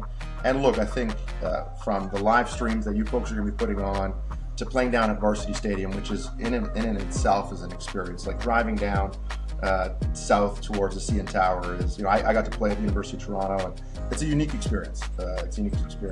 Hearing the announcer echo in downtown Toronto, it's a great experience for the kids. And look, a lot of these kids aren't going to go on and play university football, right? This is going to be their one opportunity to celebrate the game and the hard work that they've put in. We want to create lifelong fans. We want to create lifelong people that are committed to this game so that we can continue to play this game for the next decade, 20, 30, 40, 50 years. We're a volunteer organization, like I said, recognizing that football was on the decline in the city. So what we did is we went out and found sponsors. We were really super fortunate to have NFL Canada, MLSC, Toronto Argos through MLSC, the Buffalo Bills, Area 51 Sports, and a few other partners to really bring together programs that fill the void, right? One is the Argos Helmet Bank, where over the past 2 years we've given over 500 helmets to programs here in the city. So we're removing that cost completely using the funding coming from MLSC. And then we're fortunate enough with NFL Canada, we provide AI cameras. So we actually set up those AI cameras on the sideline free of charge. All of this is free of charge for programs. Just trying to reduce barriers, reduce costs on programs. Teachers can focus on teaching and delivering programs, and we can make it easier for them. So look, Football Toronto is a community organization. We're connected to Football Ontario. We're an experiment that we hope to bring across Ontario, where organizations like ours can pop up in London or Ottawa or Niagara. It's really just to fill the void in these niche things like film or helmets or running championships where there isn't, right? There's so many people that want to get back to football, that play football, that aren't teachers, that aren't community coaches. And we found this is a creative, unique way for those folks to get back.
Are you ready to take your game to the next level? Introducing Area 51 Sports, your ultimate destination for everything football. We understand that football isn't just a game, it's a way of life. At Area 51 Sports, we're more than just a sports gear company. We're football people, just like you. From playing the sport to coaching and volunteering, we've lived and breathed football, and that passion fuels everything we do. Gear up with our sleek jerseys designed to empower players to dominate the field. Experience the difference with cutting-edge equipment that enhances performance and elevates your game. Whether you're a league, club, or team, Area 51 Sports is here to be your winning partner.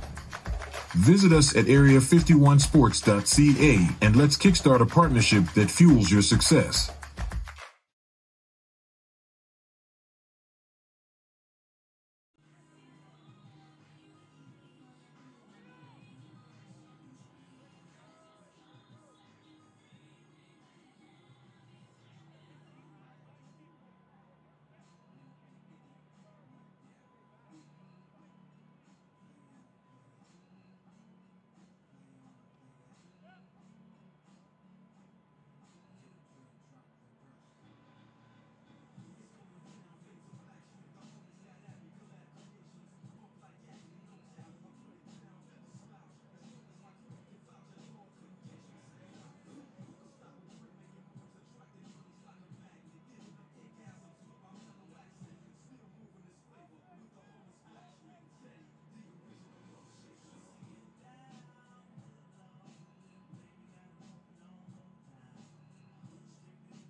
Back for the 9:05 Bowl live here. Jason Laskus sitting next to Coach Daryl Adams, DA, head coach of Toronto Varsity Blues football. DA, thank you for joining us. Thanks for having me, Jason. Great day for football today. Oh, it's awesome. Bit clouded over now, but it's been a good game so far. DA, not a man that really needs introduction, longtime defensive coordinator for University of Waterloo, now head coach, entering third season next year? Yes. Entering his third season with the University of Toronto. DA, tell me a bit about what's going on with University of Toronto football and what we can look out for. Right now, with the season being done, everybody's getting caught up on their schoolwork first and foremost. Hitting the weight room, trying to get bigger, stronger, faster as we close out this semester, looking forward to our off-season program. So right now, the guys are really locked in, learning from what we did this season and looking forward to a bright future ahead. Well, you know what, DA, we spoke earlier, and you guys had a season where 1 or 2 different plays completely would have changed your season. But you know what? Sights set on next year, big things ahead. DA, one question for you. These kids that are playing out there right now and kids that might be watching, what are a couple things that they can do to get noticed by guys like yourself at the U Sport level? For sure. Well, first and foremost, you got to fall in love with the game. We got to see guys that are moving out in space, that are playing through the whistle, giving their all each and every day, whether they're up by 30, down by 10, first quarter, fourth quarter. We need to see that consistency and that love for the game and that love for competition on the football field. In the classroom, got to take care of business. You know, we want guys that are obviously good academic students. We're talking mid to low 80s, having the marks and opportunities to get themselves positioned to open doors for university. And lastly, I want to talk to their coach. I want to know what they're about. Who are they in practice? Who are they off the field? Are they team captains? Are they leaders? Are they involved in the community? Are they people that we can trust to be able to be good ambassadors for the program and people that are selfless? Well, you know what, DA, that was awesome. I love that you mentioned the classroom piece. It's so important for these young men that past football, they got to focus on the classroom and the education that they're going to get, because playing football is amazing. It's a great experience for these young men, but they've got a life outside of football as well. You know what, DA, I appreciate your time coming on with us, talking about the program. You know me, I'm a big fan of you and the program that you got here, man. So big supporter, and thanks for your time today, brother. Appreciate My pleasure. Really appreciate you. Thanks for the opportunity, and looking forward to a great game now and a second game at 2 o'clock. So looking forward to being here. Thanks, DA. Appreciate All right. you. Pleasure. All right, looking like third down here for the Wolfpack, and they are going for it. Ferlito goes up, gets the ball, sneak, and gets the first down there. Still pushing. Wow, look at this. Incredible stuff here, Jason. Great to hear from DA and hear a little bit more about the Varsity Blues program, and thanks for him for jumping on. Thank you for the university for hosting us here today, and obviously we've had a good one here to start. A little bit one-sided, but you know, what do you think Dwyer said at half there, Jason, to kind of try and set the tone and get some momentum going? Well, it's just one play at a time, right? One play at a time. You know, I like to say a football game is give or take 100 plays. So we've only played 50% of the game. On any given play, you can score. So now you have 50 unique opportunities to score points. That's what you got to do in a football game. They just got to take their opportunities and run with them. Who said you weren't a math guy, Jason? Here we go. Ferlito gonna give it to his man, Carson Pedri. Flags fly again here. We've seen a lot of penalties here, and looks like in the area of a hold. And I'll tell you what, for all this math that I've been doing, maybe I'll have to pull out a calculator or something, because it's starting to get advanced.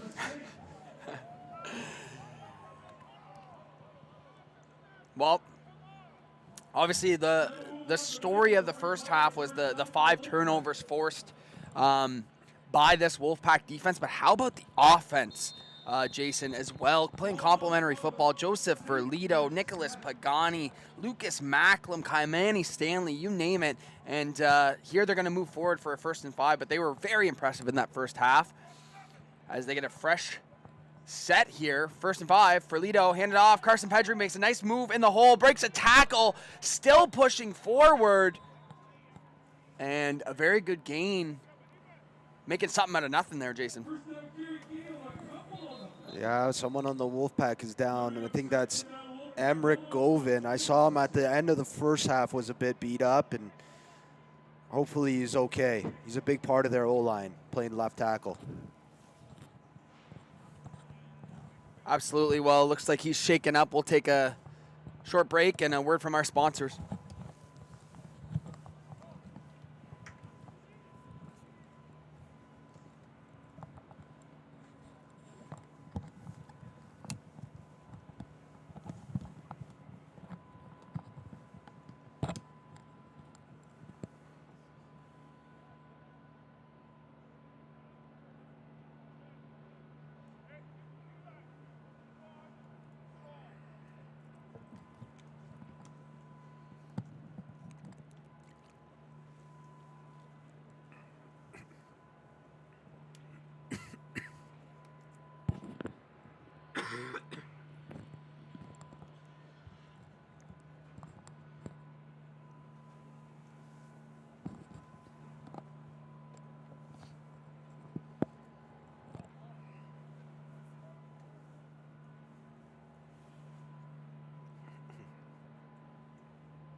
All right, here we go. Second down and short for this Wolfpack offense. Nice close-up there of Nicholas Pagani, who's had a heck of a game so far. Second down and short. See if they're going to involve Carson Pedri. They go with the hard count there. Who did they get there, Jason? Is that offense or defense? Oh, it looks like Ferlito's upset with his offensive lineman, but they're going to get it on Dwyer.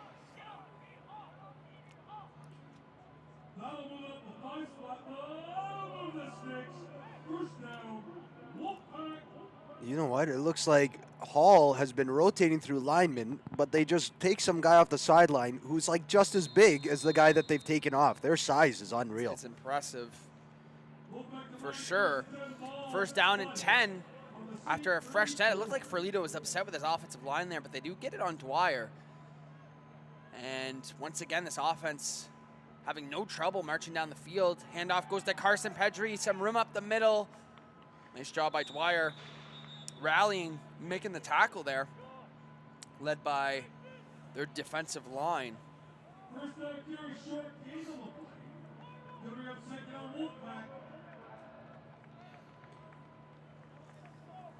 So just an impressive first half, and this Wolfpack offense really picking up where they left off here, driving into Dwyer territory. Ferlito with Carson Pedri to his right, looks to his left. He's going to fire one deep here, but it's in trouble. Nice coverage by the Dwyer Saints. That's some good free safety play there. Didn't catch his number, but did a great job screaming across. And Ferlito hung it up there a little too long and was almost an interception. You know what? Dwyer's looking like, even though Hall is moving it, they've got a little more life here coming out of the second half. Really, one of the only throws we've seen from Ferlito that was kind of in harm's way here, but they're going to keep the offense on the field at about 3rd and 6 or 7. You know, Dwyer's got to be alert for that hard count, though, because we've seen them get them on that a couple of times, and now it put them in easy 3rd and short territory. But here we go. The Wolfpack keeping their offense on the field, and another flag here as the head referee, Brian Schouten, throws one. It looks like delay a game, I believe. And yeah, delay a game. So now Robert F. Hall will just send on believe it'll be their punting unit. But I don't know. Their kicker does have a strong leg, Jason. We'll see if they trust him from this far. I don't know. I'm surprised that they're even punting it. With the way that Dwyer's been moving the ball, I'd just go for it. Well, with the way, the Wolfpack have been moving the ball, I mean, it's hard not to, but got to play the field position game as we're already under 8 minutes in this third quarter, 27-7 lead for the Wolfpack, and a good start, though, as Dwyer will get off the field as the punt goes to the right. Not the best punt ever, but looks like Dwyer will take over right at the 25-yard line. So here we go, Jason. Dwyer's going to take over. They get the stop that they needed. You know, this is their first offensive possession. What do you need to see out of specifically Cole Vale and this passing attack to kind of get off the schneid here? I would love to see them open up in a screen again. It was their best play in the first half. Really quick, easy throw for Cole. Gets the ball in space, gets them running. They do a couple of those, and then things will open up for their run game from there. So here we go, Vale with Nosa to his right. And they're going to hand it to Nosa. We've seen this same run over and over again. Another flag flies. But that run has just not worked, and we're going to get a holding to boot on Dwyer. So, Jason, what kind of runs do you think are going to get Nosa going? Obviously, we've seen that one jet sweep at the end of the first half, which was kind of got him going. It was his only 10-plus yard gain. But these inside zones that they're running have just not been effective. If they can't get their passing game rolling, then their running game isn't going to get rolling. I think they need to start hitting the quick game, quick, easy, high percentage throws, get Cole in a rhythm, get the ball moving. Well, here's Nosa again up the middle. This time gets a little bit more space and a pretty modest pickup there on first down. But yeah, they just need to breathe some life back into their offense. This is a team that is led by some very talented playmakers and David Nosa and Will Pereira, and obviously it's not been the best day for Cole Vale, but he's a good quarterback as well. We've seen Isaiah Batista Los Santos return that kick, but that's really been all for this team so far. So let's see what they do with Cole Second down here. and long, Vale over the middle. A nice catch, nowhere to go though. A nice play on defense by Aiden Alcarez.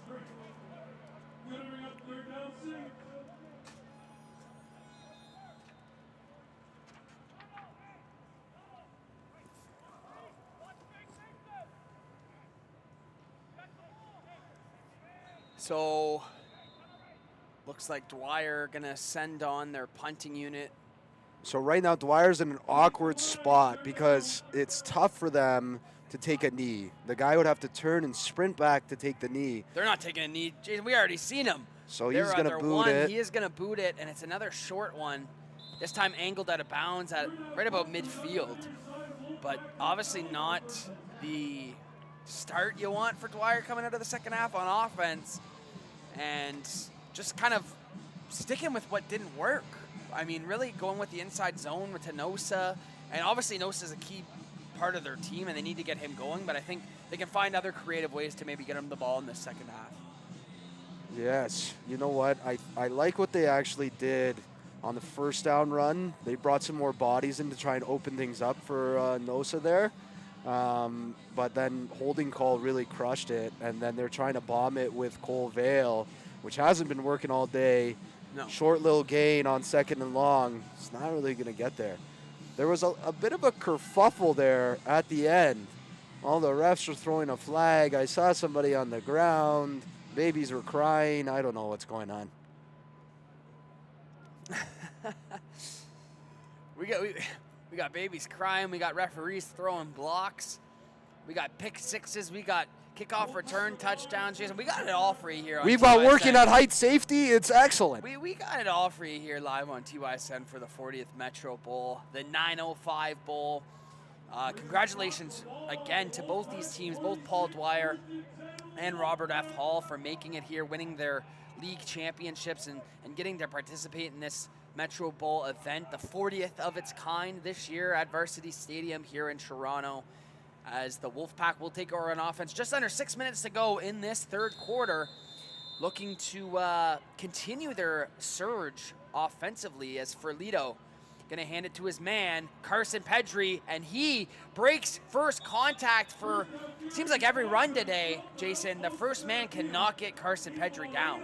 His balance and lower body right now is awesome.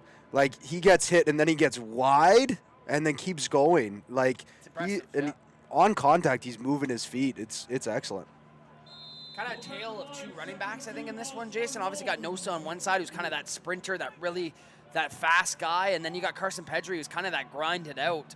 But he's been going for 5-7 yards a pop with ease, and second down and manageable again, and they're going to stick with Carson Pedri. Spins off of a couple, pumping those feet. This is going to be close, Jason. Right at the marker, they're already signaling first down, so they move the chains. And I think we're going to see a lot of Carson Pedri in this second half now, Jason. 100%. He's going to run out the game, and he's going to run them to a championship if he keeps it going the way he's going. Fresh set of downs, and the clock continues to move for this Wolfpack offense. Ferlito in the gun. This time they're going to go to the air. Ferlito drops back to his left, and a dime is thrown to Healy. He bobbles it, but is able to corral it. Another first down and an absolute pinpoint dime from Joseph Ferlito. Great touch throw, great level 2 throw by Ferlito there, getting it in. The DB there, the corner follows the go route inside, not communicating well, and need our head on a swivel in the secondary, gentlemen. And you think too, a lot of that has to do with that pump fake screen that they've been running. They're afraid to get beat over top. Let the receiver get open there, and Ferlito connects with another strike. Been very impressive in this game so far. Another fresh set for the Wolfpack, and they're going to go right back to Carson Pedri, who maneuvers, breaks another tackle, and is finally pushed out of bounds. How about the game and the strong running from Lucas Carson Pedri? You know what? Carson Pedri is like a moose when you hit him with your car. It just sucks. Okay? He runs so hard. The guys don't even want to tackle him because, you know, when you just hit him, it's like bouncing off. Like, he's like a prime Derrick Henry running through everybody. Or like a moose in the middle of the road. Yeah. Interesting analogy there, Jason. We know you're not good at math. We know you hit mooses with your car. Interesting stuff there in the Halton region. But another fresh set for this offense, and they're going to go right back to Carson Pedri. But this time, how about the defense stepping up for Dwyer, providing a little bit of spark? Emmanuel Okonkwo, we said his name. He's kind of the leader of that defensive line, and that's a big stop right there. I don't know about dancing the way he's dancing with the score being the way it is, but celebrate your plays when you make them, young man. Looks like this is something to keep an eye on here, Jason. Nicholas Pagani has taken a knee on the field, and the Wolfpack are going to run out. Training staff is going to run out and take a look at him, and quickly gets on his feet and limps off, but make sure you scan that QR code to play TUSN's weekly trivia games every prime time of the NFL season. Monday nights, Thursday nights, Sunday nights. Come out and have a great time with us. Scan that QR code. Flex your NFL knowledge. But that could be a huge loss, Jason, losing Pagani. It definitely could be. I mean, it is, right? Offense and defensive stud. But with the way they're running the ball and all the other receivers that they have, they'll probably be okay. Ferlito in the gun. Looks like early movement again on either Hall or Dwyer.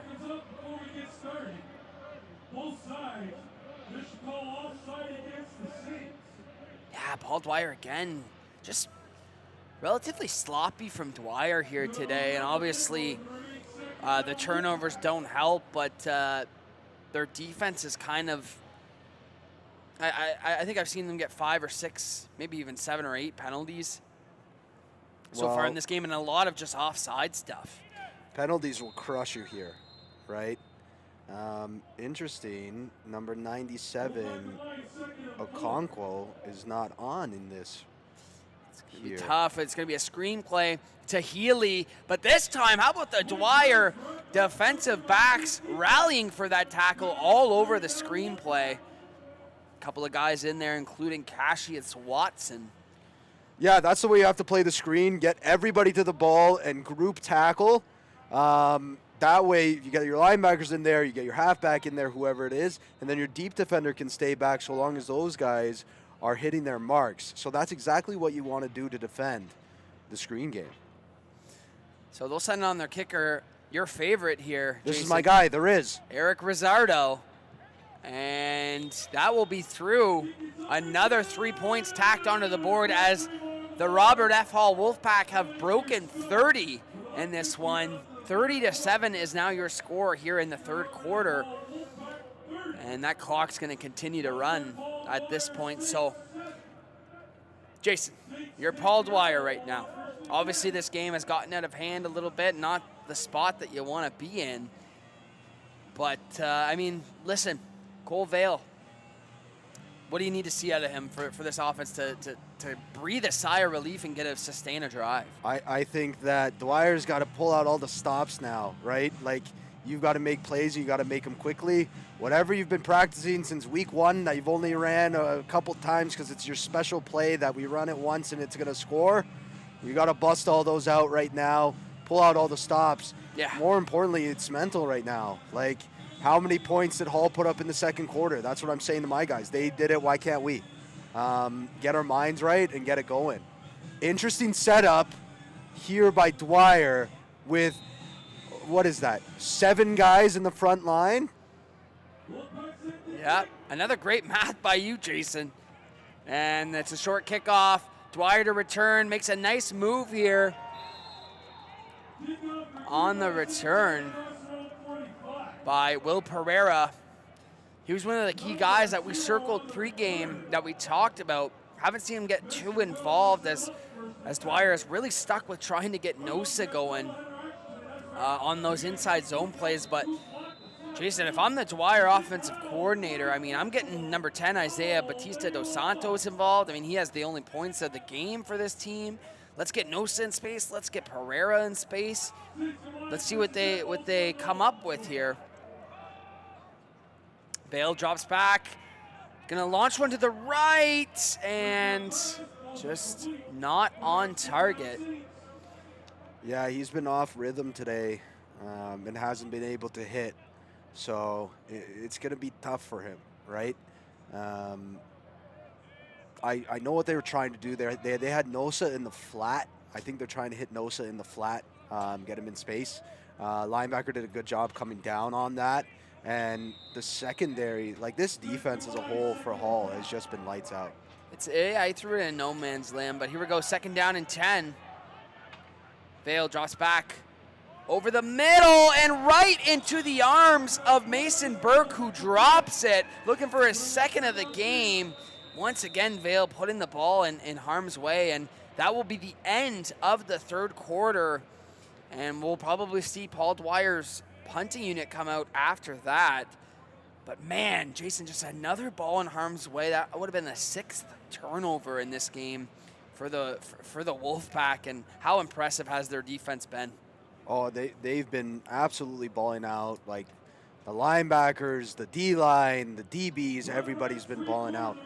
I am surprised here that Dwyer's going to punt it. I think start of the 4th, even though it started the 4th quarter, you're down 23. I think you need a spark, and they haven't punted it well all day. I think you just go for it.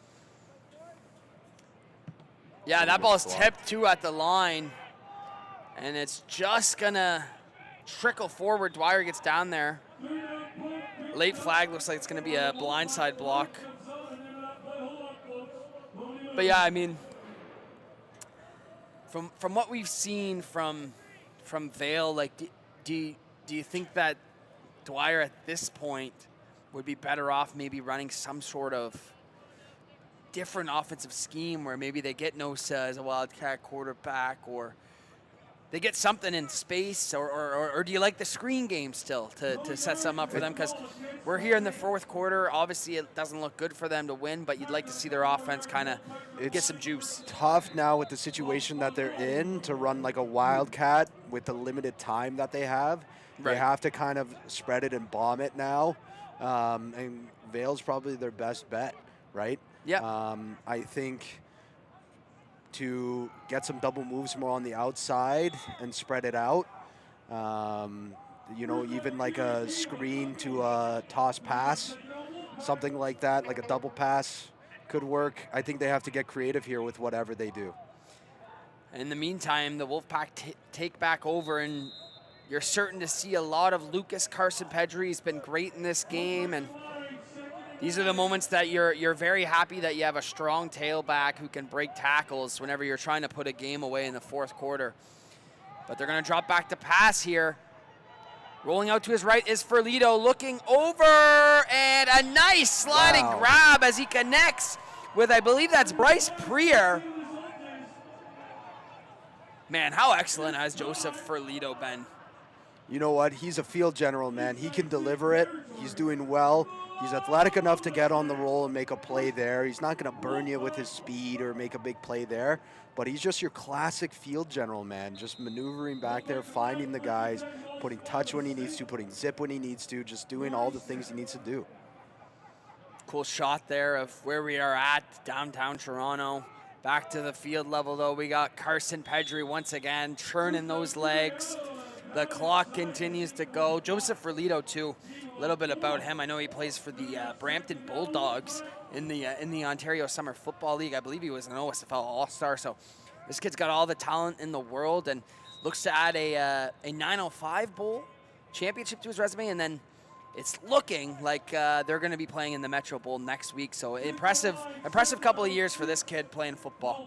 Well, and special shout out to his brother Tyler, one of my former players, really good guy, good family overall. Short connection here to Stanley. Nice rally and tackle by Dwyer. That'll force a 3rd down. Yeah, and Jason talked about a little bit about obviously being the vice president of the North Halton Tide and the and the head coach of the Georgetown 87s, and talk a little bit about what football means to this community. I know that you're about an hour away from downtown Toronto, but talk a little bit about what football means to this community at large in the GTA.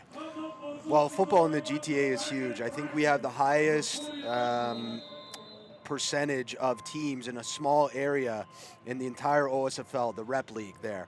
And it's been great seeing teams like Hull and Dwyer and all these other teams have OSFL talent featured on their roster and featured so prominently.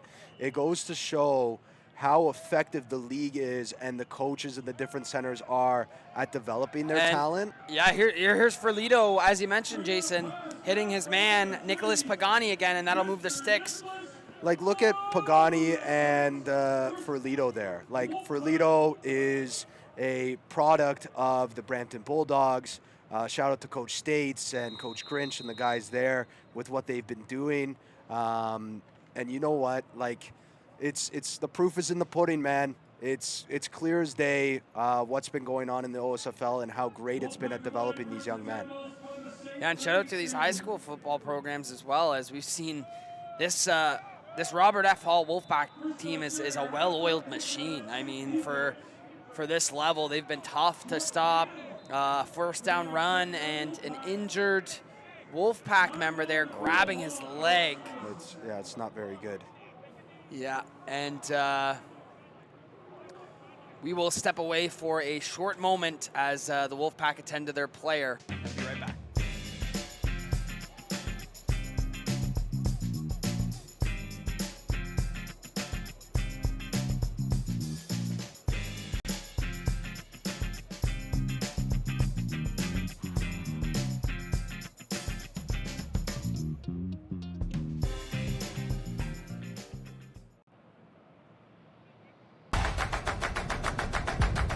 Are you ready to take your game to the next level?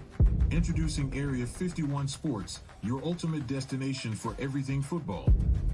We understand that football isn't just a game, it's a way of life. At Area 51 Sports, we're more than just a sports gear company. We're football people, just like you. From playing the sport to coaching and volunteering, we've lived and breathed football, and that passion fuels everything we do. Gear up with our sleek jerseys designed to empower players to dominate the field. Experience the difference with cutting-edge equipment that enhances performance and elevates your game. Whether you're a league, club, or team, Area 51 Sports is here to be your winning partner. Visit us at area51sports.ca and let's kickstart a partnership that fuels your success.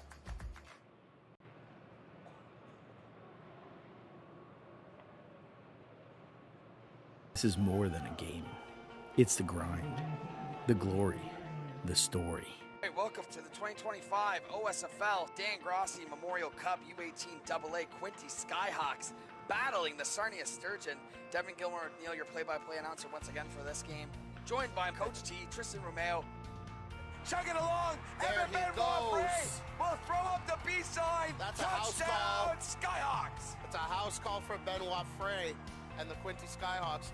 Just gonna make a guy miss, and then he's gonna turn on those jets, pumping the feet all the way through. At TYSN, the U Sports Network, we don't just cover football. We live it. We capture the big plays, the small details, and everything in between. With cinematic visuals, real-time commentary, and storytelling that hits harder than a goal line stand. It's good things, and then they go for this complicated double reverse play. Yes. And it's been the same old song and dance all day long. And the best part? This crew.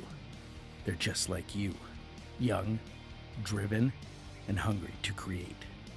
Future sports media pros, gaining experience, building portfolios, and doing what they love. You know, the game of football has given me a lot. The more at the youth level you can kind of learn strategy and kind of put those bullets in your chamber for when you want to, be a color guy or a play-by-play, the easier things that world will become to you. Join us at TYSN, whether you're behind the lens, behind the mic, or behind the scenes. There's a spot for you on this team. This is your game, your voice, your network. Apply now and be at the next big game. And start your journey in the sports media world today. Abour's drops back, looks over the middle, lofts one. Maddox was right there! Picked up from Maddox, Ball takes it in! I have never seen a quarterback have the game he's had and then go in on defense and pick it off. The game is over. And that's Congratulations to the U18 Sarnia Sturgeon for winning their second straight U18 Dan Rossi Memorial Cup. What a game. And you run in right down here for the game-winning touchdown. Big smile on your face, man. Yeah. Congratulations. Thank you. You know, what does it mean to this group to be able to do this here today? So, Jason, it looks like it was Tyler Fagan of the Wolfpack limping off there. It looked like a tough injury, and that's a big loss. We said his name a couple of times today. Hopefully he's all right. Yeah, he's a stud. He anchors both their offensive and defensive lines, so that's a big loss there. Love to see the fact that he went off the field under his own power. That huge, is, yeah. is And amazing. and with all of his teammates, he has his arms around his teammates, so obviously he's a key leader, and hopefully he'll be all right. He's had a heck of a game leading the trenches for this Wolfpack team, and I know we talked a lot about the playmakers, a lot about the defense, but how about the trenches for them? We talked about the sheer size of them, and they've been moving bodies and creating holes up front. But here we go for Lido on 2nd and long, trying to get a short one, and another nice catch. That time it's Stanley again. I don't know if it won't be enough for a first down, but very close. I think it's go for it territory, Jason. Yeah, I can see both sides of it. Oh, we got a flag? No, we're just showing the zebra. Okay, I can see it both sides. I can see going for it, put the dagger in, end the game. I can see kicking the field goal and just piling up the lead. So let's see. Well, they're gonna go for it here with Ferlito and obviously Carson Pedri, and try and milk some more of this clock. So here we go. Ferlito drops back, looks over the middle, looking for Stanley. This time it's picked off. The Dwyer Saints are able to get their hands on it and still going here. And finally, a nice defensive play by number 20, Lurico Duncan, getting the interception. Lurico getting a big play there for Lito's first mistake of the day. Really, yeah, absolutely. And Johnny on the spot is Lurico Duncan. That'll create some momentum for Dwyer. They go for it on 3rd. I mean, one thing we can say in this second half, although, I mean, the score's a little bit out of hand, but Dwyer's defense has been much, much, much better in the second half so far. Yeah, they've been executing a little better. Hall's kind of put the pedal down, or the brake pedal down a bit with running the ball a little more. And Jason, let's take a look here. A new quarterback in the game and a new running back. There's the little pass play that you talked about, but this time it's intercepted. Pagani once again, aiming for the sidelines. Nicholas Pagani is finally brought down. A late flag is thrown. Jason, you talked about that exact play, but look at the disruption by the defense. They get in and force their 6th turnover. Yeah, they got funky with it, but instead of looking like Facebook, they looked like MySpace. So you know what? They haven't really been able to get it on the edge. So you run a toss, and then a toss pass. If you can't really get the toss part done, then the pass part's going to be hard. So yeah, definitely a little difficult there. But what a game by Pagani! Oh, incredible stuff. Their 6th turnover, Pagani's 2nd interception of the game, and just impressive stuff from that defense. But just a killer, a backbreaker for Dwyer. I didn't even get a chance to look. I think number 7 came in to be the new quarterback, but we'll have to check when they get the ball back. Maybe that was just a gadget play, but here come the Wolfpack back into territory, and it looks like we might have is that a new running back here, Jason? Yeah, that's going to be 24 now getting some work, and that's Avery Ben, who actually familiar with Ben from his days with the Peel Panthers, so he's going to get some work in this backfield now, and they're going to shake Lucas Carson Pedri's hand and say, hey, you're done for the day, big fella. We need you for next Well, they week. still got him out there. I see him at number 34 in the huddle, so maybe they're trying to get him in space to get blocking for Ben there. Okay, yeah, he's going to be playing like a More of an fullback. H-back, yeah. Okay, so Carson Pedri might not be getting as many carries, but they're going to keep him in the ball game. Ferlito's still in the game as well. Second down and short. They go back to Ben. Ben lowers the shoulder. Dwyer, they wrap him up. It's going to be close.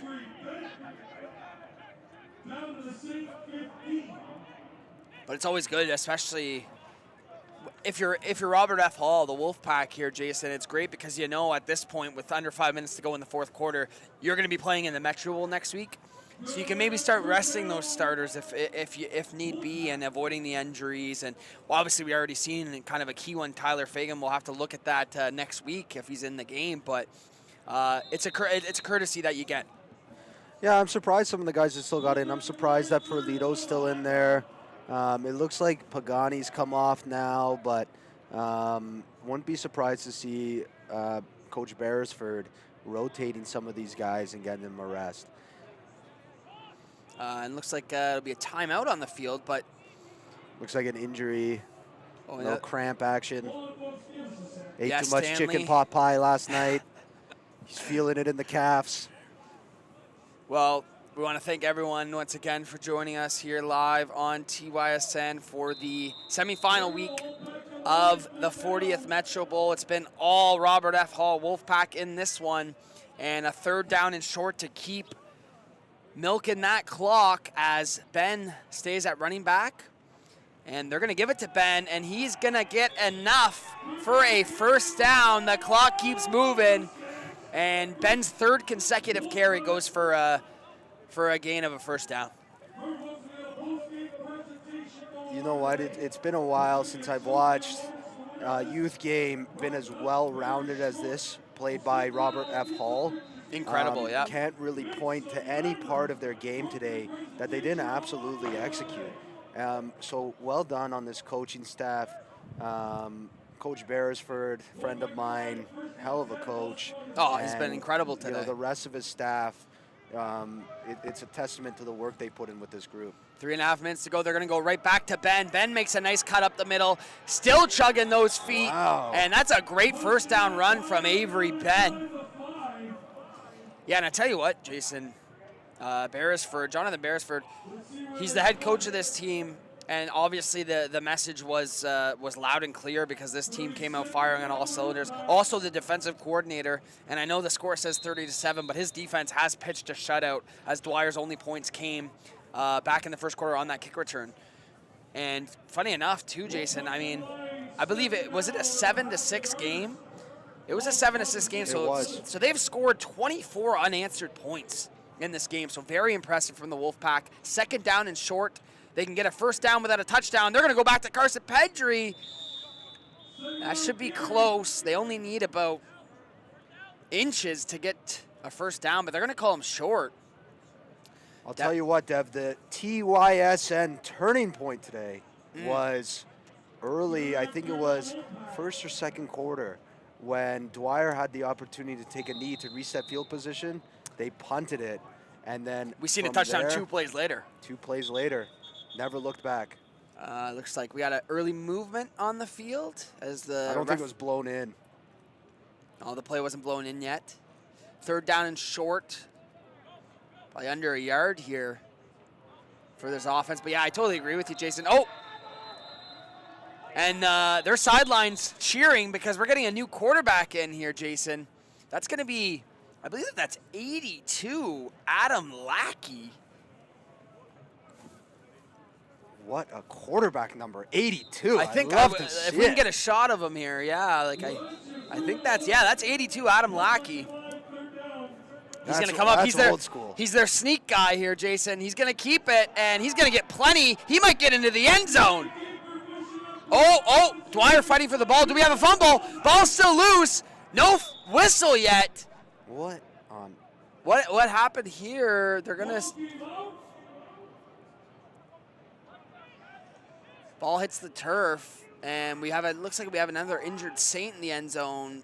Some clarification is needed down on the field.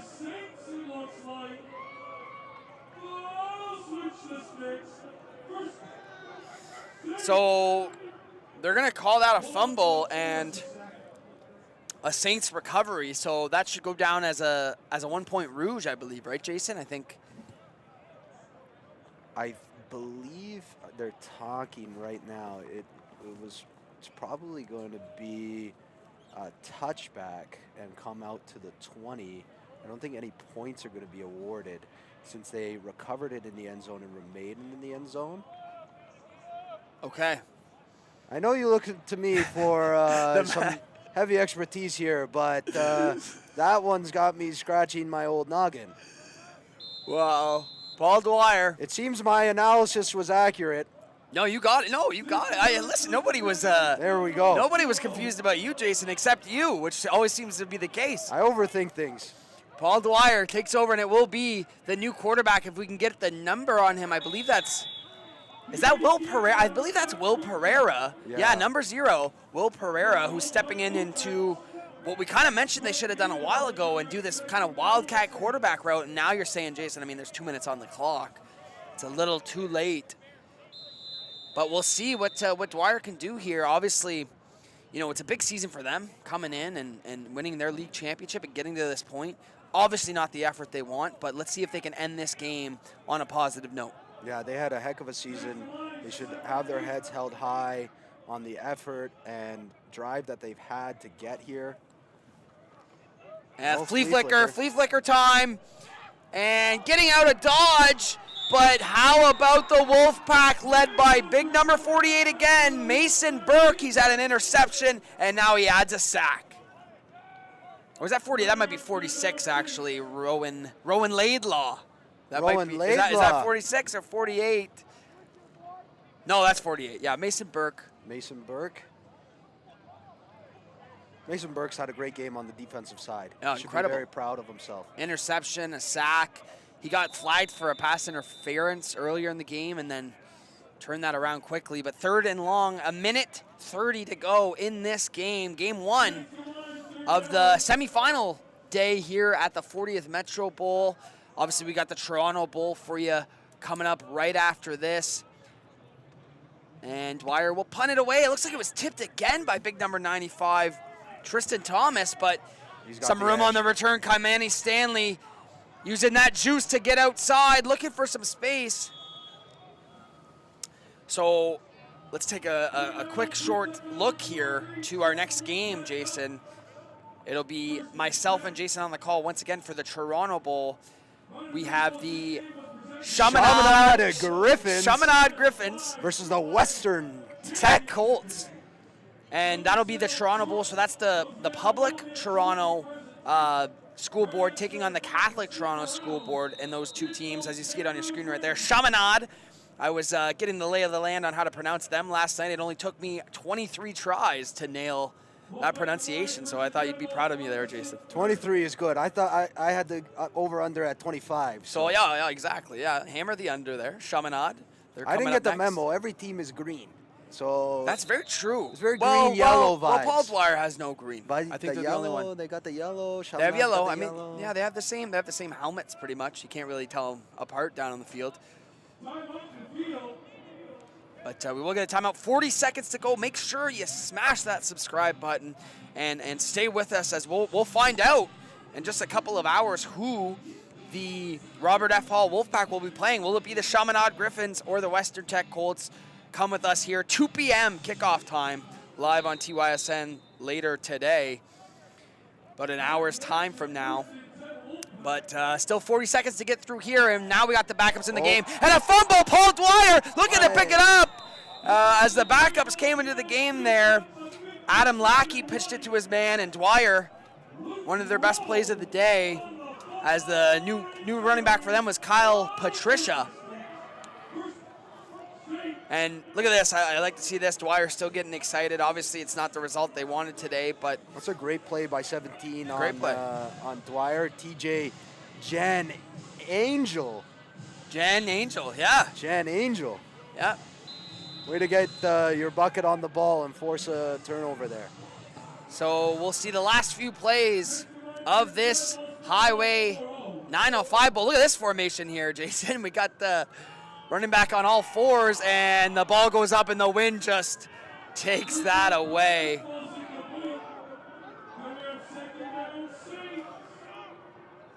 And I think, Jason, we could take this time to really congratulate the coaching staff and the game plan that Robert F. Hall, the Wolfpack, put together. Obviously, you know their head coach and defensive coordinator, and what they've been able to do today, apart from that kickoff return touchdown, was absolutely perfect.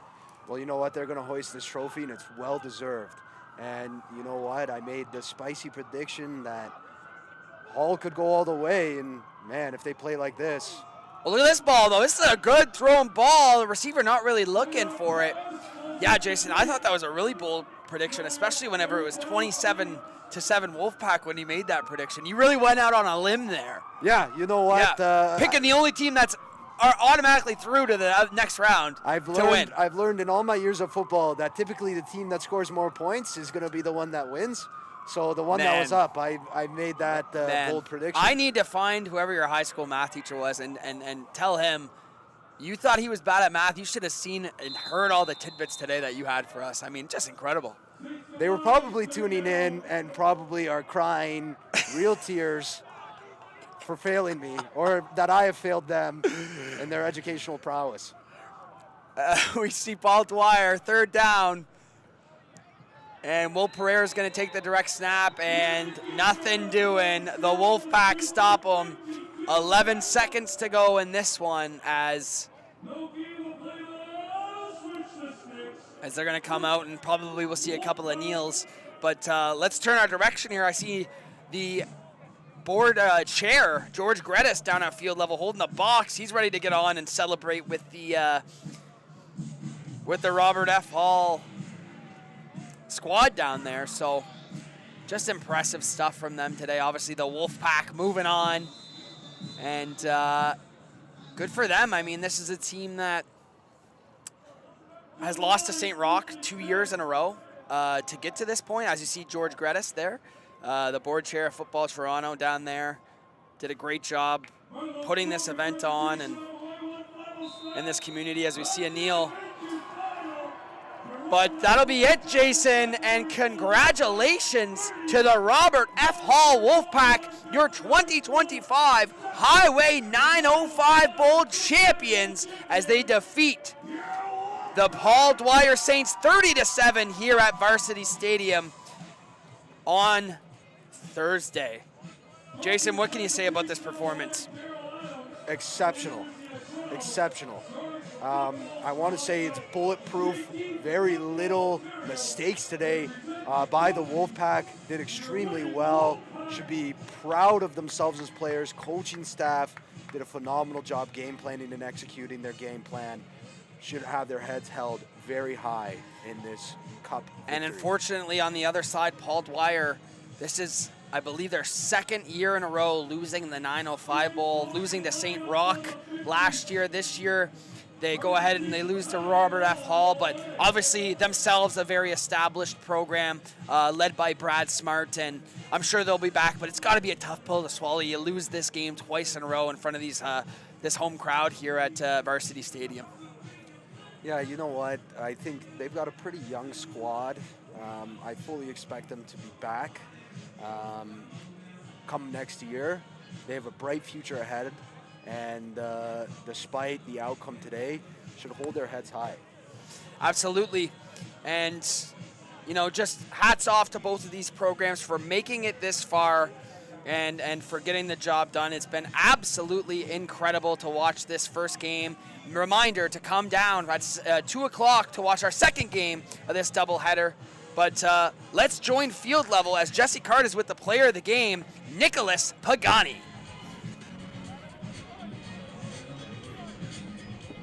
All right, we're here, sideline. The Wolfpack are victorious. I'm here with star player on both sides, Nicholas Pagani. And tell me, Nicholas, what does this mean to the program? This is the first time to win a true title, and it sends you to the Metro Bowl. How are you feeling? It means everything, man. I can't lie. We put in a lot of work these past 3 years. We have a great group of guys. We've all been putting work since day one, and man, it paid off. I can't lie, it paid off. So you started the game. I mean, we got a turnover here. You actually had a play to get you in field goal range to get some points on the board initially. Huge interception, took you back to the 1 or 2 yard line. You've been all over the field. What does it mean to get to the Metro Bowl, and what's this week going to be in preparation of whoever it is you're going to face for the big game? Man, we're going to be doing a lot. We're going to be doing a lot of work because this program, what it's been through, like we've had a couple of bad losses these past 2 years, and man, we're coming for it all. That's all I got to say. We're coming for it all. Nicholas Pagani, number 3 for the Wolfpack. They are champions of the 905 Bowl. They're going to be headed to the Metro Bowl next week right here. Go celebrate with your team, my friend. I appreciate that. Good job. Have a good day. Guys, we are ready for the celebration, the championship. Game 1 done for today. Jesse Card on behalf of TYSN Media in Toronto today. Back up to the booth, Devin.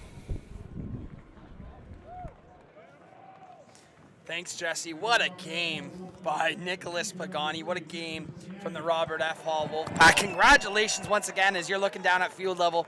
The celebrations, Jesse got an interview with Pagani, and now he's going to go up and collect his goodies for being named MVP, rightfully so. Jason, what a game by him. Yeah, you know what? Both sides of the ball was an absolute stud. You saw DA give him the little, we'll talk after, right? So I see all these coaches lined up shoulder to shoulder. I'm sure they're all going to line up to talk to Nick.